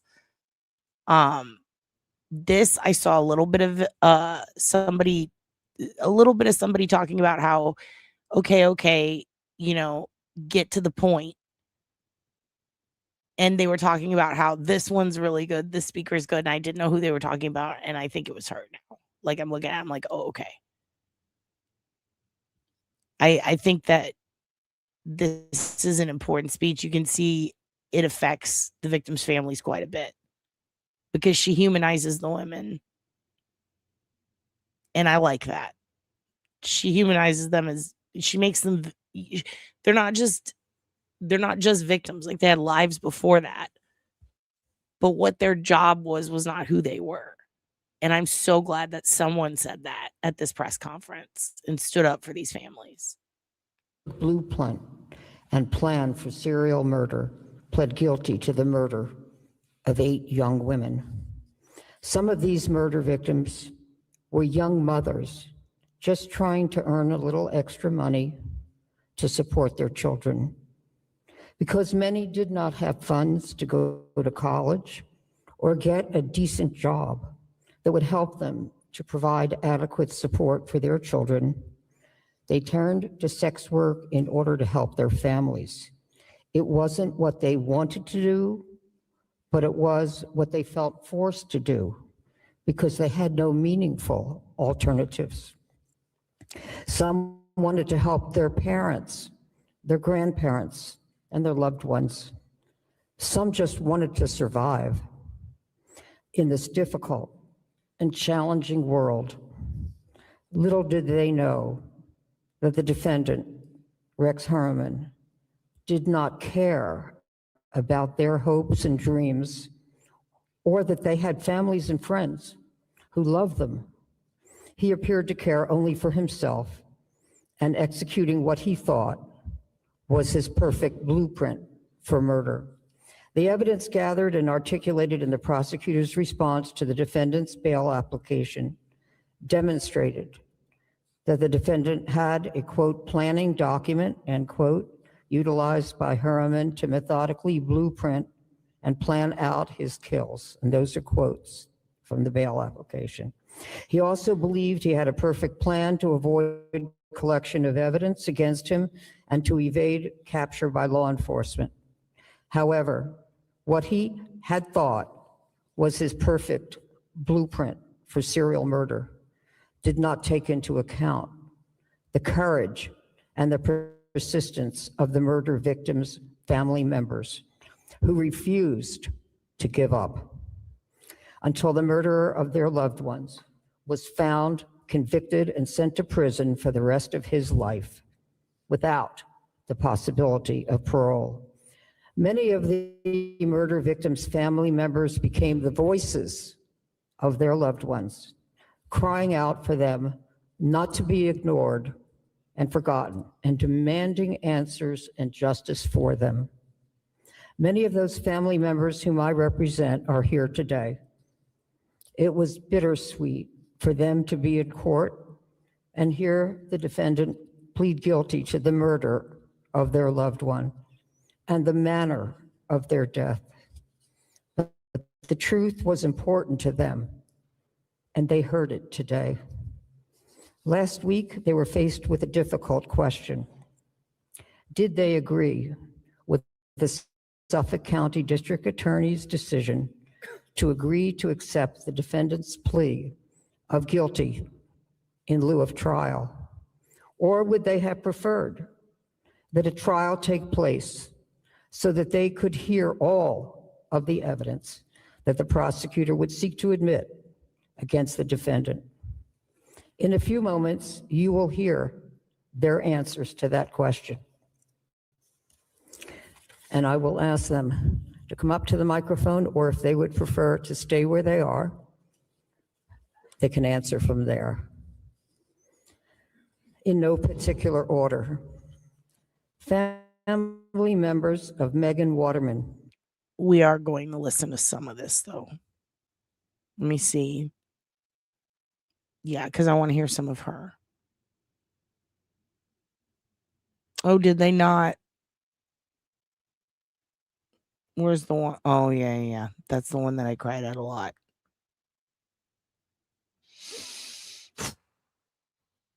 Fuck it. We'll just listen to all of it.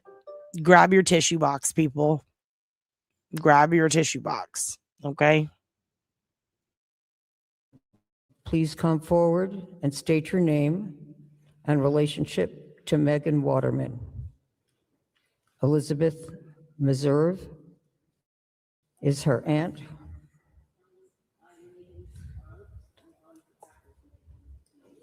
A little louder, please, Elizabeth.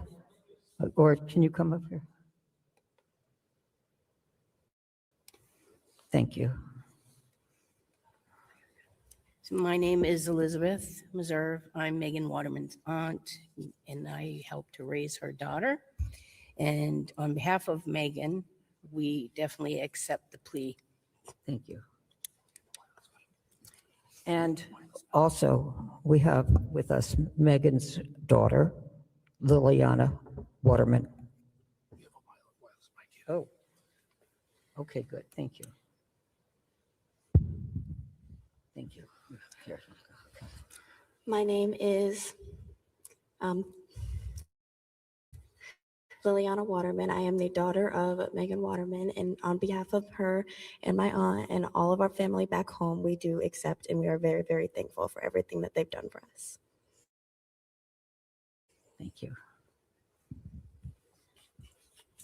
Family members of Melissa Bartholomew, please come forward and state your name and relationship to Melissa Bartholomew. Lynn Bartholomew, mother? No? Okay. Amanda Funderburg, sister?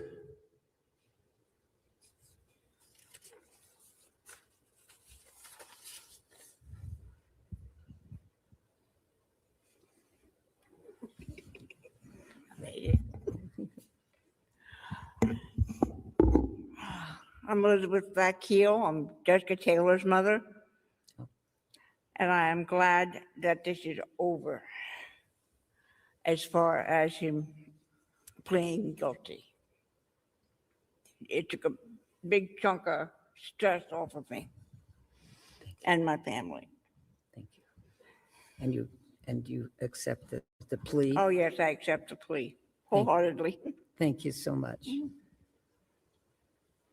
And then we have Jasmine Robinson, who is a cousin of Jessica Taylor, victim Jessica Taylor. She okay?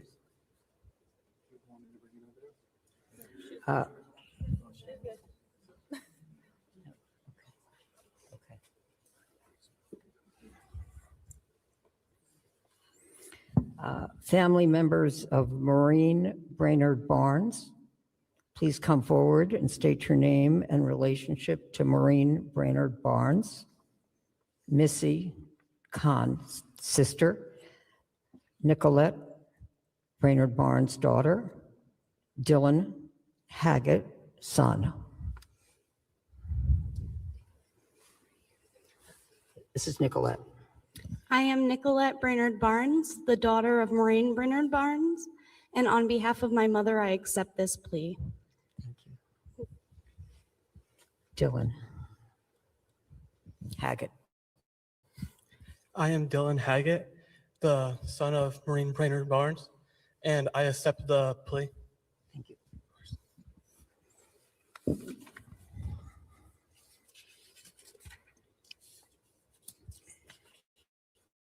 Okay. So I think we have everyone that I represent. If there's anyone I don't represent who would like to say something, feel free to come forward. Okay. The defendant's plan to get away with the murders he committed was also unsuccessful. Okay, good. Thank you so much. Okay, I could actually just use this. Thank you. Somebody else. Oh, good. Just say your name, please. I'm Diane Doherty, and I'm the mother of Karen's sons, Eric and Gary. And I just want to say I'm thankful that we came to a conclusion that brought peace to everybody. Thank you. Well said. Thank you.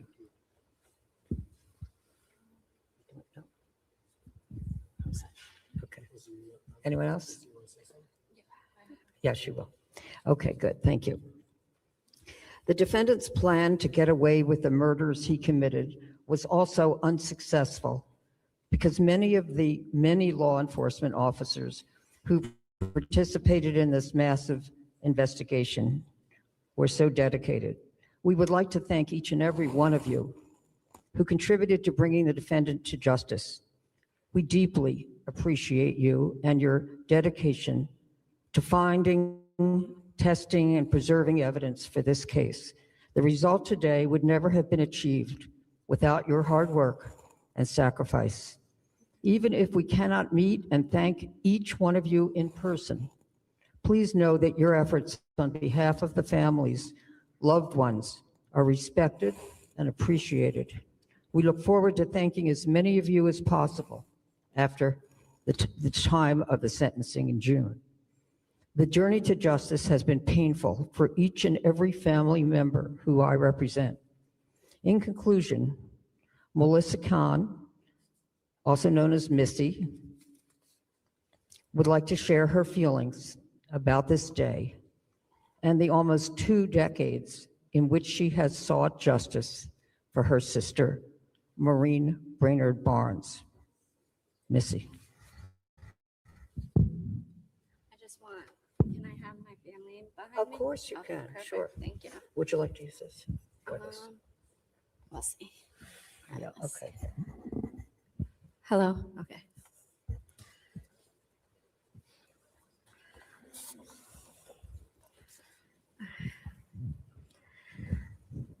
Hi, my name's Melissa Can. Everybody calls me Missy, and I'm the sister of Maureen Brainerd Barnes, and this is my family, well, some of it. First, I want to begin by thanking the district attorney, his office, the detectives, the FBI, the New York State Police, and the entire task force. For years, they never stopped. They carried this case with determination and heart, and our family will forever be grateful. We are forever thankful for the work that led us here. Finally, a sense of relief. The guilty plea brings solace, and I like to thank everyone who had a part in that fight for justice. Thank you to our lawyer, Gloria Allred. I also would like to thank the media for continuing to keep this case in the public eye. Today is not about the person responsible. Today is about the women's lives who were stolen. It is about their voices, their future, and their families, the love that still surrounds them. They are the reason why we are here. 19 years, I lived in the space between heartbreak and hope. Throughout these years, I searched for answer, for truth, for justice. There were moments when the weight felt unbearable, but I never gave up. Maureen was never forgotten, not for a single moment.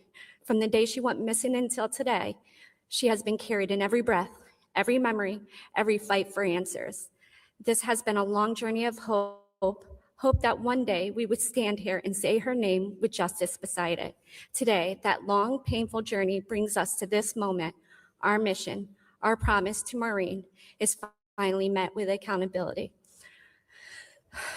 For Melissa's, Megan's, Amber's, Jessica's, Valerie's, Sandra's, and Karen's family, I stand with you in deep love and understanding.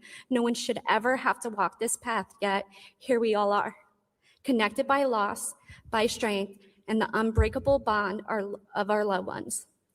The bond some of us has created has been one that is unique in a sense that it did not form from a previous friendship or blood. It was created by trying to pick up the pieces of our world that had shattered in tragedy. And I am so grateful for us. To every family out there still searching, still waiting, still holding on, please do not give up hope. Even when it feels impossible, even when the years pass and the silence grow heavy, keep going. Your loved ones matter. They are not forgotten, and one day answers can come. Finally, to Maureen, the promise I made to you so long ago was simple. Sorry. I would never stop searching for justice for you. Through every year, every setback, every unanswered question, I carried you with me, and I kept that promise. And today, it has been done. Justice has finally found its way to you.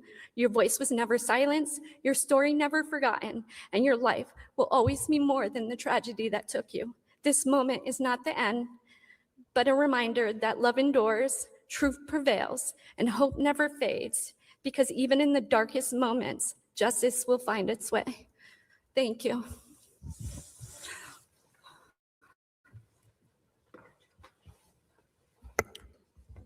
The victims will not be answering questions. I call them the victims because they are also victims, even though they are family of murder victims. I can take one question. And if there are none, yes, sir. Could you speak up a little, please?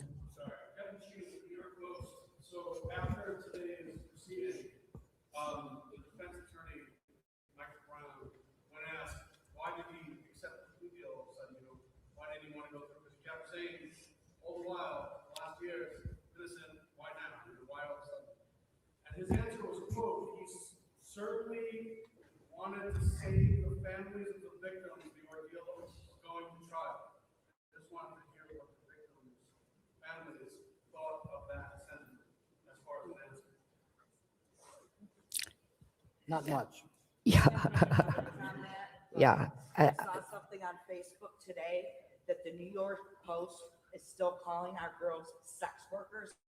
Stop it. I don't have a comment on anything he says. Perhaps the district attorney does. Yeah, no, I think, yeah. So thank you, Ms. Allred. Thank you, Missy. Thanks to the victims. Does anybody have any questions? Yes.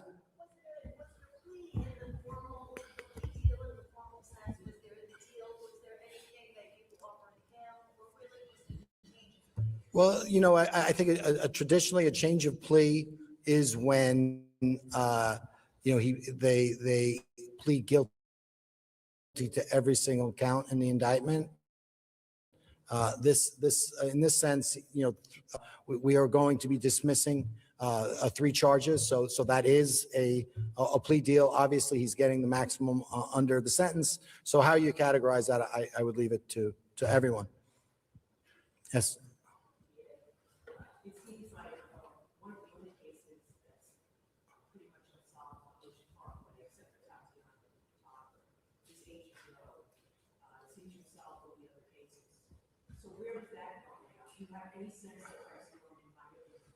So I know, Mary, you're going to get sick of hearing this because I say it every time. Doesn't matter what I think, it matters what I can prove. You've heard that before, right, Mary? I think that, you know, first thing we need to, well, there's a number of things we can do, but a huge step in moving that case forward would be to finally identify that individual. We're continuing to work with that, IGG. And hopefully that we can do that, but we'll continue to work that case. We'll continue to work all the other, unfortunately, many cases in Suffolk County. So.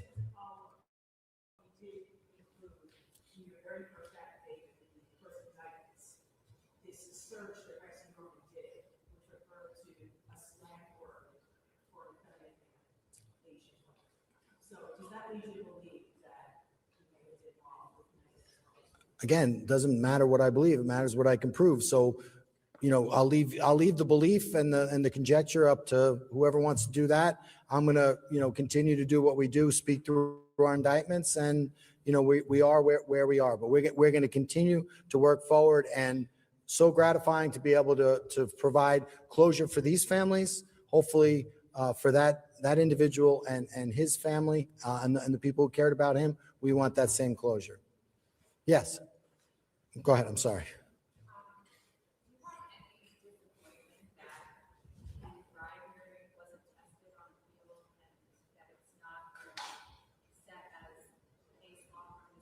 Oh, it most certainly is case law. Did you work for the defense? It is. We prevailed in the Fry hearing. It happens all the time. Not every time that you make law in New York State does the case result in a trial. So, that is the existing law since that decision. Like we knew it would. Nuclear DNA from hair samples has moved forward. We're on even stronger footing than we were at the time of the hearing. So we feel great about it, and we're happy, and we're going to use that science. We're going to defend that science, and let's do it. We feel great about it because the science is most definitely on our side.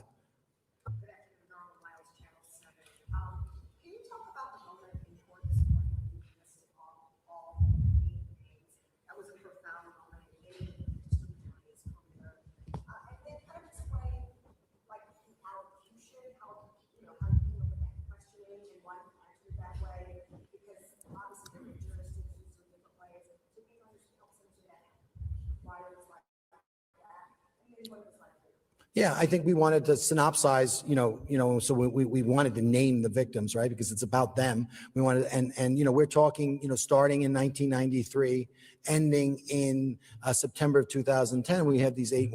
Sorry, Heugen had to go out and pee. What? There was a rude man? I missed a rude man. I'm sorry. Let's see.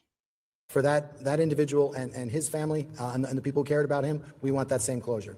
There. Yes. Go ahead. I'm sorry.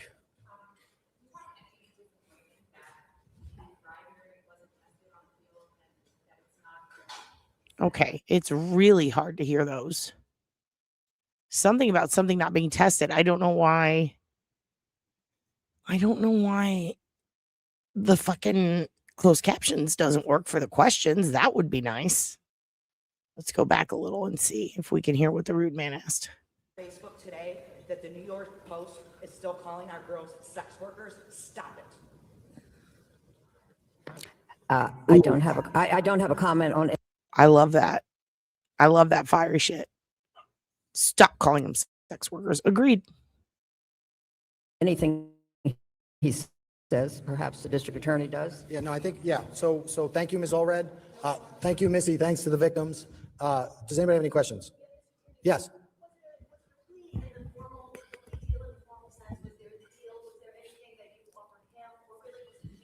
Well, I think traditionally a change of plea. Something about him changing his plea. I really can't hear it either. I really can't. So do you hear Heugen yelling at me? He's talking right now. What is it you want? Oh, he's pissed off at whoever asked the question.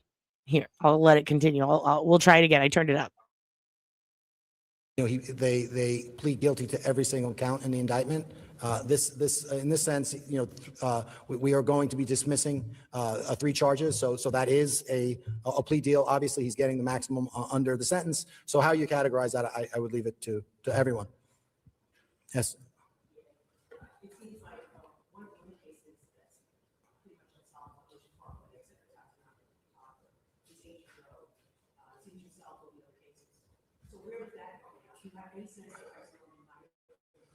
So I know, Mary, you're going to get sick of hearing this because I say it every time. Doesn't matter what I think, it matters what I can prove. You've heard that before, right, Mary?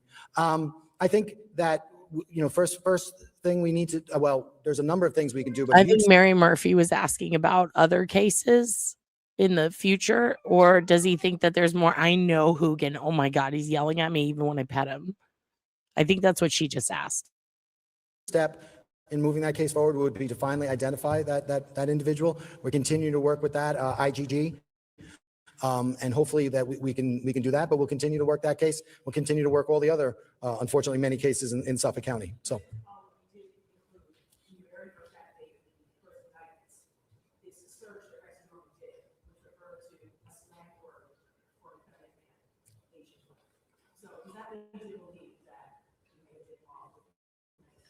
Again, it doesn't matter what I believe, it matters what I can prove. So, I'll leave the belief and the conjecture up to whoever wants to do that. I'm going to, continue to do what we do, speak through our indictments, and, we are where we are, but we're going to continue to work forward, and so gratifying to be able to provide closure for these families, hopefully for that individual and his family and the people who cared about him. We want that same closure. Yes, go ahead, I'm sorry.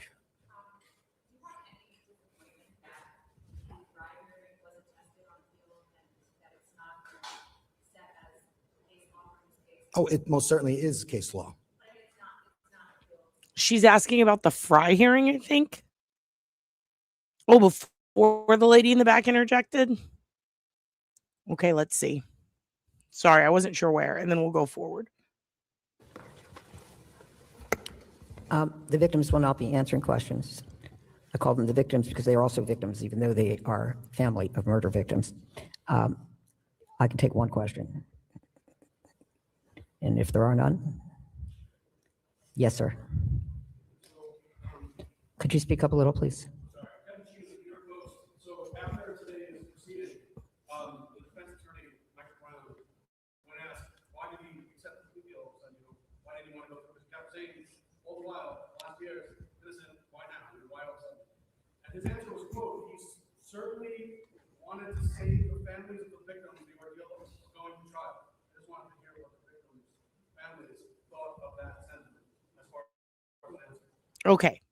So that was the guy who said he's from the New York Post, and that previously Rex Heuermann's attorneys were saying that Rex would accept a plea deal to save the families or the victims' families from having to go forward with a trial. And now he's saying that Rex is guilty. And what do the families think about that? And I think the important part is that he said New York Post. And the New York Post has been one of the worst about headlines like prostitutes, sex workers, prostitute killed, like not using the women's names.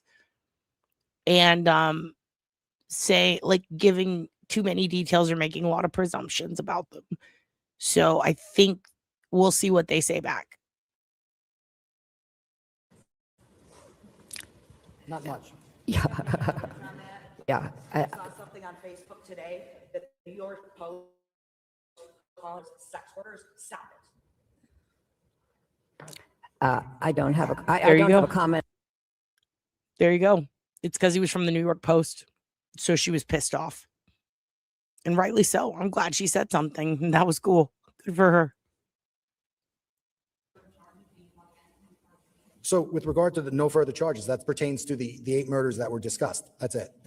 So with regard to other investigations, those potential investigations are not covered by the plea in this case. So we'll just have to see what happens with, see how that unfolds. But the plea and the coverage pertains to the 8 women that we were discussed in court today. That's it. Yes. Again, what we do is, when somebody wants information, we give it to them. And we share that information all the time. We've been sharing information. We'll continue to share that information. I think when people talk about, now he's going to, after sentencing, he'll go into CODIS. I said this before, but I want to make clear, we have the ability as investigators to provide evidence in our case on a case-by-case basis. So in other words, if there's a case in a state and they want specific information about one of our cases, we could share it, and we've done that. Now, this is infuriating because it's a case-by-case basis. What he's telling us is that they don't run Heuermann against all of CODIS because in New York, you're not allowed to do that. They essentially have to provide the case to them, and then they can run it. And that one little stupid fucking New York loophole prevents, in my opinion, one big swoop across the process. However, or across the platform. However, if it were reversed, for example, the victim's info, they would have to have the DNA from something to test it against. So not only does this put the onus on the investigators for the cold case to run it against Rex specifically, they would have to know about Rex's case, make that connection, but also, do they have the right evidence? So yeah, they could, absolutely, but not against all of CODIS. Basically, they have to be asked. Again, the vampire rule, you got to invite them in. As opposed to other states where they're constantly running it across the database at all times, which they should. Like, or anytime they can. But it's something that has to be physically done. And the issue is, if they just automated the process and allowed it to be open to try to connect it with any open case on CODIS that matches the DNA like they do in other states, they might catch a lot more killers. I think that this is something that, again, what sucks is that, it's the victims' families who are suffering and tormented and have to deal with whatever plea works or is given. Like, they don't get much say in all of this stuff. But what sucks is the best thing, what's in their best interest, would be to try to get that law overturned by challenging it in the state of New York. And that's a hard battle. But if they're willing to do it, which they shouldn't have to, it's a given. That should just be a thing that is done by every department. If they're willing to fight that battle, I think they could. That's just my opinion, though. Again, I'd be interested to see what an attorney thinks of that. Maybe I'll ask Melanie. Here we go.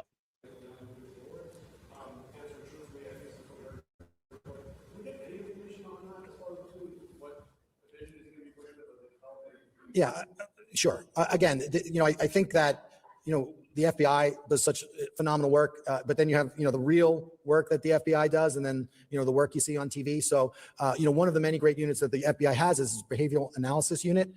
And that is, that unit at one of its core missions is like a clinical role. In other words, they're going to interview the defendant, gain insight into his motivations and background as sort of an academic and scientific exercise. So that's what that's about. They're a clinical. Those are clinical interviews. Those aren't investigative interviews. I believe that they're going to limit that to just the four corners of what he pled guilty to and try to gain insight. So they could gain insight and knowledge going forward on new. Okay. So basically, with CODIS, there's different states with different laws on how CODIS operates. So do you remember, like, when I told you guys about the UCR, the crime report, how all of our crime statistics in the United States are actually kind of false if you're going by the ultimate reporting medium, which is the UCR, which is basically a crime report that requires every department in the US to submit their crime statistics, their data on, all crime. There's two that are typically left off, but there's, every single crime statistic you see is based on that. But here's a problem. They're not required to report those numbers, the departments. They can be asked to, but they're not required. So just like how NamUs only really has like something like 30% of all the cases in the world of missing people, or in the US of missing people in it, just like that, the UCR, the crime reports, only have data from departments who choose to participate. So when CODIS came about in 1994, just like those databases, this was another situation where they weren't required to report all the DNA into CODIS. They like basically all of the forensic data that gives them a DNA profile. It's up to each department at that point when it was beginning to sign into it and to report violent crimes and sex crimes and child crimes, anything with DNA into CODIS. They weren't required. It was really up to the department. Now, I believe most of them do have some sort of requirement where they try to.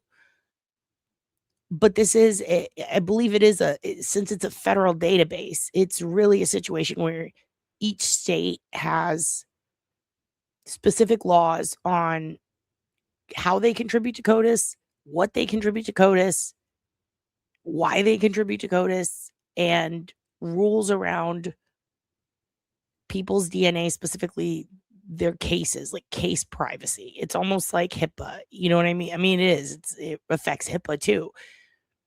Can you take this person's blood and put it in this database to run it against thousands of millions of profiles, even of offenders, to see if it matches any other crime scenes? So, like, not all states adhere to that. Like in New York, if they catch a killer, they can only run his data against that crime scene or against one specific crime at a time. Once he is convicted of murder, then at that point, they can open it up to the US, but then they can't scan his DNA across all of them. The victims' case officers, the people who are trying to solve those cases, have to come to New York and request it. So again, it's case by case, but now they don't need a subpoena to do it, if that makes sense. So if not convicted, died before trial, not in system. True, unless they were convicted of a DWI, a DUI, or, and this is where it gets odd, if they were a victim of a violent crime and their DNA is in there, because they were the victim, but they would have to be the victim of a sex assault. So the amount of men who are in CODIS with DNA on a case for a sex assault, slim to none. The thing is with DUIs, DWIs, the question is it would have to be in tandem with something like vehicular manslaughter or sexual abuse or a domestic violence incident. Because that would be, they wouldn't just put them in there in CODIS because they got a DUI in most states, if not all. That too, violent crime reporting varies by state, because here's another thing. If you are the victim of a violent crime and you report it, but no one was convicted of it, right? Then that info, whether or not it goes into CODIS or not, if they don't have a subpoena, for example, to take a specific person's blood or to get their DNA, if you will, in New York, and then go through the court process and then convict that person, then they can't just put it in there, if that makes sense. And also, if you're the victim of a violent crime and it's self-reported and then nothing comes of it, they don't even report that to the UCR because they believe self-reported crimes that do not have convictions don't count. So you could have 1,000 women who get raped or beaten who report that to the police and their case is still open and no one's been caught. And yet only the convictions end up getting submitted to the UCR. So it's very similar in that it's very, very dependent on subpoenas, state laws to privacy.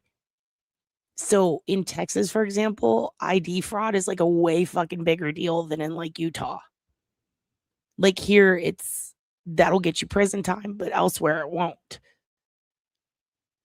Here they can take your blood for a DUI if you're suspected by the police. If the police have probable cause to believe that you may have been. Can they run it against CODIS? Absolutely not. However, if you get caught beating your wife in a car while you're driving and you get pulled over for drunk driving, and then you see that this guy's been beating on her, in that case, like, let's say she comes out and says, hey, also he did this, that, and the other. If he assaults her or kills her later, it could end up there. They can, but it has to be requested. So it's a case-by-case basis. They can't run it across to just see, is he in there for everyone? And I don't know why. Like, it's so stupid. It's like a New York thing. Yeah, violent crime does vary state by state. How it relates to the NYC public school system.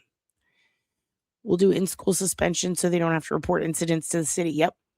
It's the same thing with religions, too. There's a lot of religions that get away with some fucked up stuff because religious laws allow them to do things that in regular society would be considered a sexual act on a child.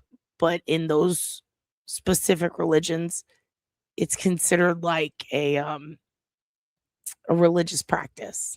It's very strange. Also, hello, JG Cruz. We just had someone asking about how Colt Baby is. Please tell us how Colt Baby Charlotte is. I'm going to go ahead and let Ray Tierney finish. And then I'm going to sign out of here. Okay. Yep, exactly.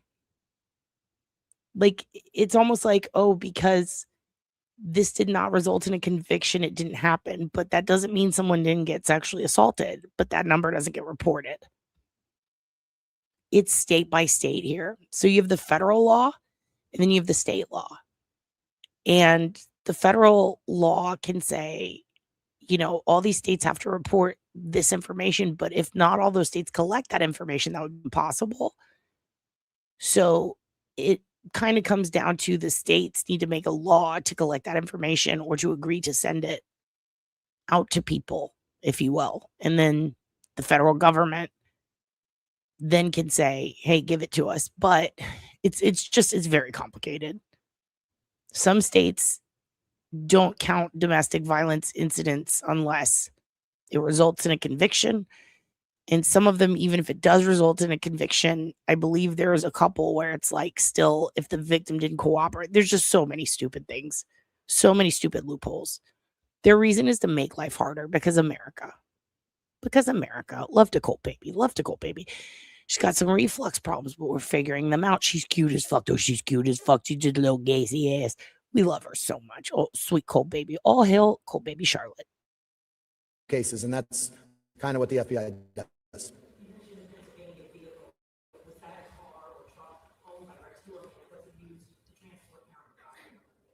Yeah, I believe it was.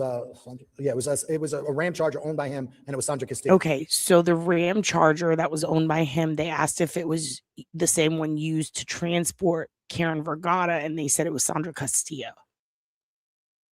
So that's interesting. That's something new.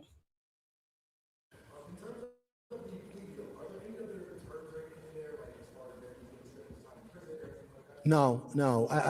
I was a federal prosecutor, and as a federal prosecutor, you have a lot more, I would say, sway with the Federal Bureau of Prisons, and you can sort of dictate, those things. In the state, the state Department of Corrections does their thing. And so not only is there nothing in there, I don't believe I would really be able to do anything. Obviously, so that'll be a function. So I think this relates to which facility he's going to be at, maybe. It was really hard to hear, but it sounds like he's answering about basically, does he get any like perks or anything in prison, or does he get to be delayed where they move him to a better place? I could be wrong, but it seems like that's what he's responding to.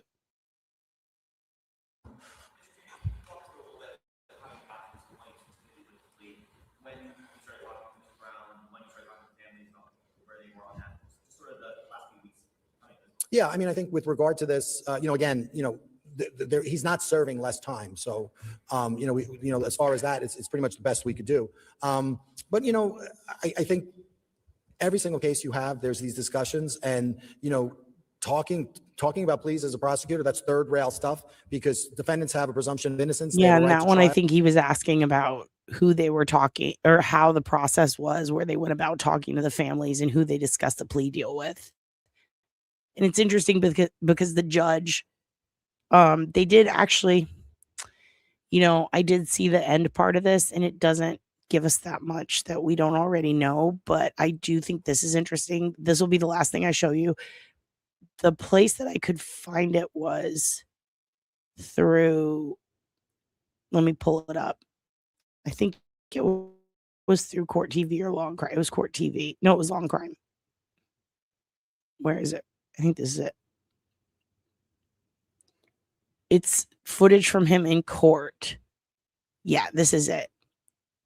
And it is Ann Jeanette Levy. God bless her soul. Let me see. Oh, Heugen, you farted. Oh, shit. Heugen farted again. Okay, we'll end on this. This is the judge in court today. And then I bid you adieu right now. I'm going to let this play out. He did. He farted so bad, did he? He farted terribly. He farted. Oh, he farted. It tanks. It tanks like eggs. Heugen says he loves you and good night. Happy birthday to Lori Marie. Happy birthday to everyone. We love you all. It's so good to see you guys again. Thank you for supporting the channel. I will be back more. I'm getting my car fixed the day after tomorrow, so I'm going to be zooming and zipping around town. Love to see it. Heugen, you look so cute, honey.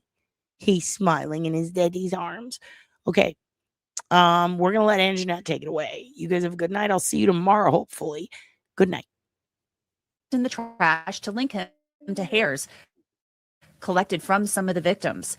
Other hairs came back to his daughter and wife. Despite that, Heuermann said innocent. After Heuermann was charged in the murders of the Gilgo Four, the investigation didn't end. The work of the grand jury continued. The remains of other women had been. Nope. I was wrong. Are they going to show the? Wasn't charged with the. Nope. This is the wrong one. That's great. Please hold. I think that maybe, you know what? Maybe we'll do a little bit of this.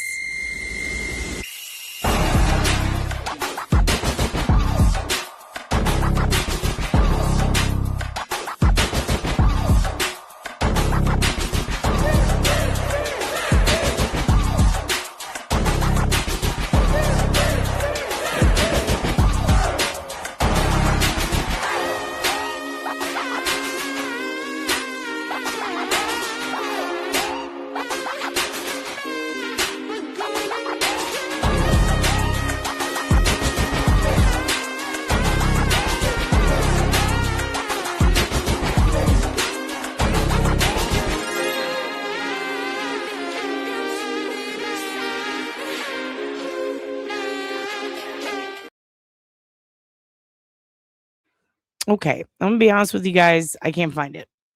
I was just watching it earlier. See, also, you guys watch Final Four? That shit was crazy. Michigan won. Not my favorite coach, but whatever. Let me see if I can pull this up for you real quick. Also, just in case you guys forgot, don't flirt with my sister. You were flirting with my Maggie, I'm not sister. doing this. What? No, you were flirting with my sister. I was flirting with your sister. Yes, you were flirting with my sister. What? Get over here. Get out of here. Fuck you. Maggie. Fuck you, that guy. All right, I got it. Here we go. Start the screen. Okay. So this is Rex in court today, and I'd like to remind you guys that the Dow right now is over. The Dow is over $50,000. Dow is over 50,000, so I don't want to hear a single one of you fucking complaining. You understand? I came back because, boys night. Anyway, are you waiting for your people or what's up? And also, why does this judge remind me so much of... I'm not quite sure why I'm here or what I'm doing, but there's a reason. Ma'am, we're discussing the rezoning for the Portillos. Do you have any comments on that? For what? We're discussing the rezoning on 53rd for... Well, I live on 63rd. Again, we're here to hear comments about the rezoning. Well, I don't like Facebook, and I don't like the internet because I can't find a job. the library blocked my password. Now tell me, does that make any sense to you? Does that make any sense to you? Okay. I'm going to go to right here. Right there. So first of all, they forget to bring Rex into court before they discuss this shit. Secondly, oh my God, it's Dawn Marie. Hey, hun. Did you see the serial killer in your neighborhood got put in jail for life? He's going to get turned into fucking spaghetti and we're all happy for it. I hope someone stomps his fucking face in for entertainment purposes, only allegedly, with all due respect. Just kidding. No respect to him. The attorneys did great. The bailiff guy looks scared. They're bringing Rex in because they forgot. They forgot to bring him in for his own plea deal. So let's go ahead and see a little bit of this. I will Irish goodbye you and put a link below to everything today. The Discord links should be working now. They should be working now. I finally fixed it. I love you all. Good night. Let me know when you're ready. When you need my cup, just let me know.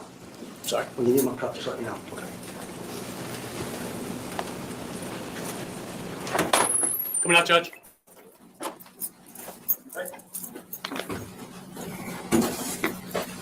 On the record with number 8, Rex Heuermann. I'm going to do the latest first. Okay. For the defendant, Michael Brown, 320 Carlton, Central High School, New York. Good morning, Judge. Good morning.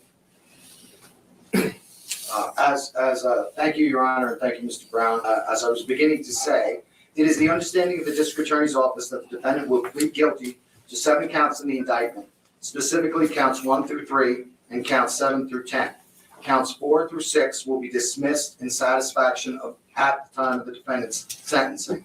In addition to allocuting to and admitting his factual guilt to all elements of counts 1 through 3 and 7 through 10 of the indictment, the defendant further agrees that although he has not been charged with this crime, he will admit as part of his plea that he intentionally caused the death of Karen Vergata and transported and left her remains in Suffolk County in 1996.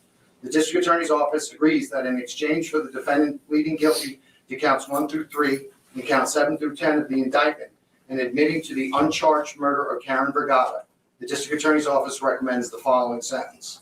Counts 1 through 3, murder in the first degree, the maximum sentence of life imprisonment without parole to run consecutive to each other. Count 7 through 10, the maximum sentence of 25 years for life imprisonment to run consecutive to one another and with the sentences on counts 1 through 3.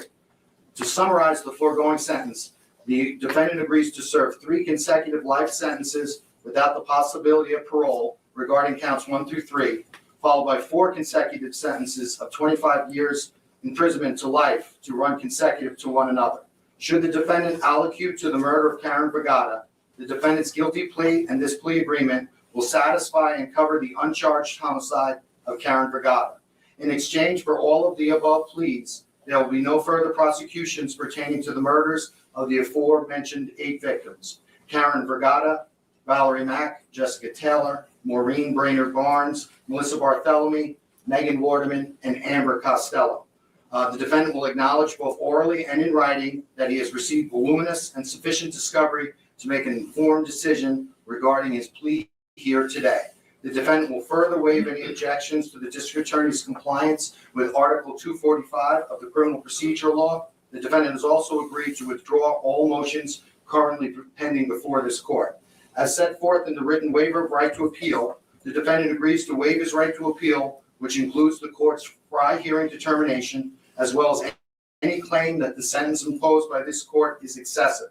The defendant further acknowledges that he's been fully apprised by his attorneys of the rights and privileges that he is waiving, and that his waiver is being agreed to knowingly and voluntarily and made for the purpose of receiving the benefit of not being charged with the murder of Karen Vergata or any other charges related to the deaths of Maureen Brainerd Barnes, Melissa Bartholomew, Megan Waterman, Amber Costello, Valerie Mack, Jessica Taylor, and Sandra Castilla. Finally, counts 4, 5, and 6 will be dismissed in satisfaction at the time of sentencing. And I believed in the beginning, with regard to the 8 victims, I inadvertently left out Sandra Castillo. Mr. Brown, Judge, can he be uncuffed for a moment just to sign certain documents? Sarge? Yes, Thank Judge. All right, Rex, we're going to sign this.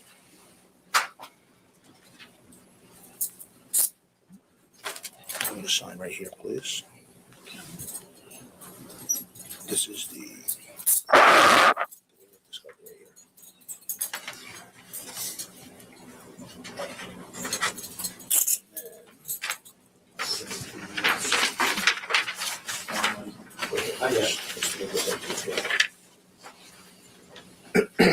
Thank you. Okay. That's it, thank you.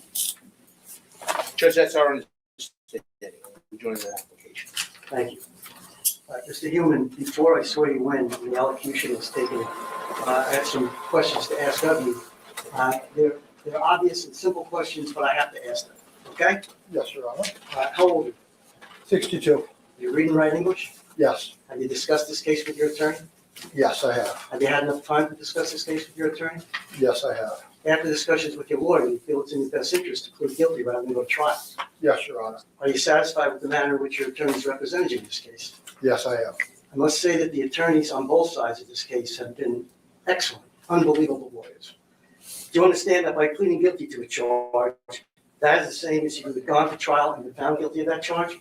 Yes, Your Honor. Do you understand that by pleading guilty, you're waiving a number of very important rights? Yes, Your Honor. All right, now these rights include your right to a trial by jury or by the court, your right to have the prosecution produce evidence and witnesses to prove your guilt beyond a reasonable doubt, your right to cross-examine those witnesses, and your right to testify on your own behalf or to remain silent, your right to call witnesses or submit evidence on your behalf. Do you understand those rights as I've just explained? Yes. Do you understand that by pleading guilty, you're giving up those rights? Yes, I do. All right, now a defendant ordinarily retains the right to appeal even after pleading guilty. In this case, however, as a condition of the plea agreement, you are asked to waive your right to appeal. An appeal is a proceeding before another court, and if a defendant cannot afford the cost of an appeal or of a lawyer, the state will bear those costs. On an appeal, the defendant may, normally through his or her lawyer, argue that an error took place in this court, which required a modification or a reversal of the conviction. A reversal would require either new proceedings in this court or a dismissal. By waiving your right to appeal, you do not give up your right to take an appeal.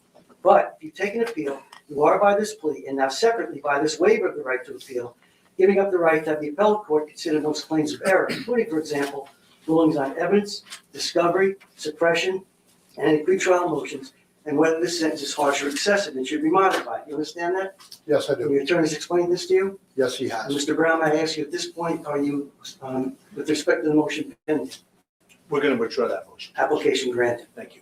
Are you willing to waive your right to appeal in this case in return for the plea and sentence agreement? Yes. Do you waive your right to appeal voluntarily of your own free will? Yes, I do. Are you entering this plea bargain voluntarily of your own free will? Yes, I am. Has anyone forced, threatened, or coerced you into pleading guilty? No. Are you under the influence of any drugs, medication, or alcohol right now? No. Are you under the influence of any substance which has impaired your ability to think clearly or understand what's going on here today? No. Do you understand that by pleading guilty, you're waiving any defense you may have for this case? Yes, I do. Now, do you understand, again, an obvious question, but I have to ask it. Do you understand that as a result of this plea and sentence, you will be convicted of a felony and that such conviction will result in an enhanced sentence if you are convicted of a felony in the future? Do you understand that? Yes, I do. All right. Mr. Brown, again, another silly question, but have you received a sufficient amount of discovery in this matter? We certainly have. So people, have you provided that? Yes, Your Honor. All right. Now, my promise is to sentence you in a manner that's conditional. At the time of your sentencing, I will be provided with a pre-sentence report and perhaps additional information about you and your alleged involvement in this matter. If after reviewing all the relevant information, I learned something which tells me that I cannot with good conscience keep my promise, I shall permit you to withdraw your plea of guilty, reinstate your plea of not guilty, and the case will proceed to trial. You understand that? Yes, I do. Additionally, my promise is also conditional on the following things. You must cooperate with the probation department. You must not be arrested for any offense in this or any other jurisdiction. Finally, you must appear on the date I set for sentencing or any adjourned date. If you fail to abide by any of these conditions, I will not be bound by my sentencing promise to you, and you will not be permitted to withdraw your guilty plea. Further, I will be at liberty to sentence you to any appropriate sentence, including the maximum sentence allowed by law. Do you understand that? Yes, I do. Now, other than the promise that was placed on the record by the people, Has anyone, myself, your lawyer, the prosecutor, or anyone else made any promises to you in return for your plea of guilty?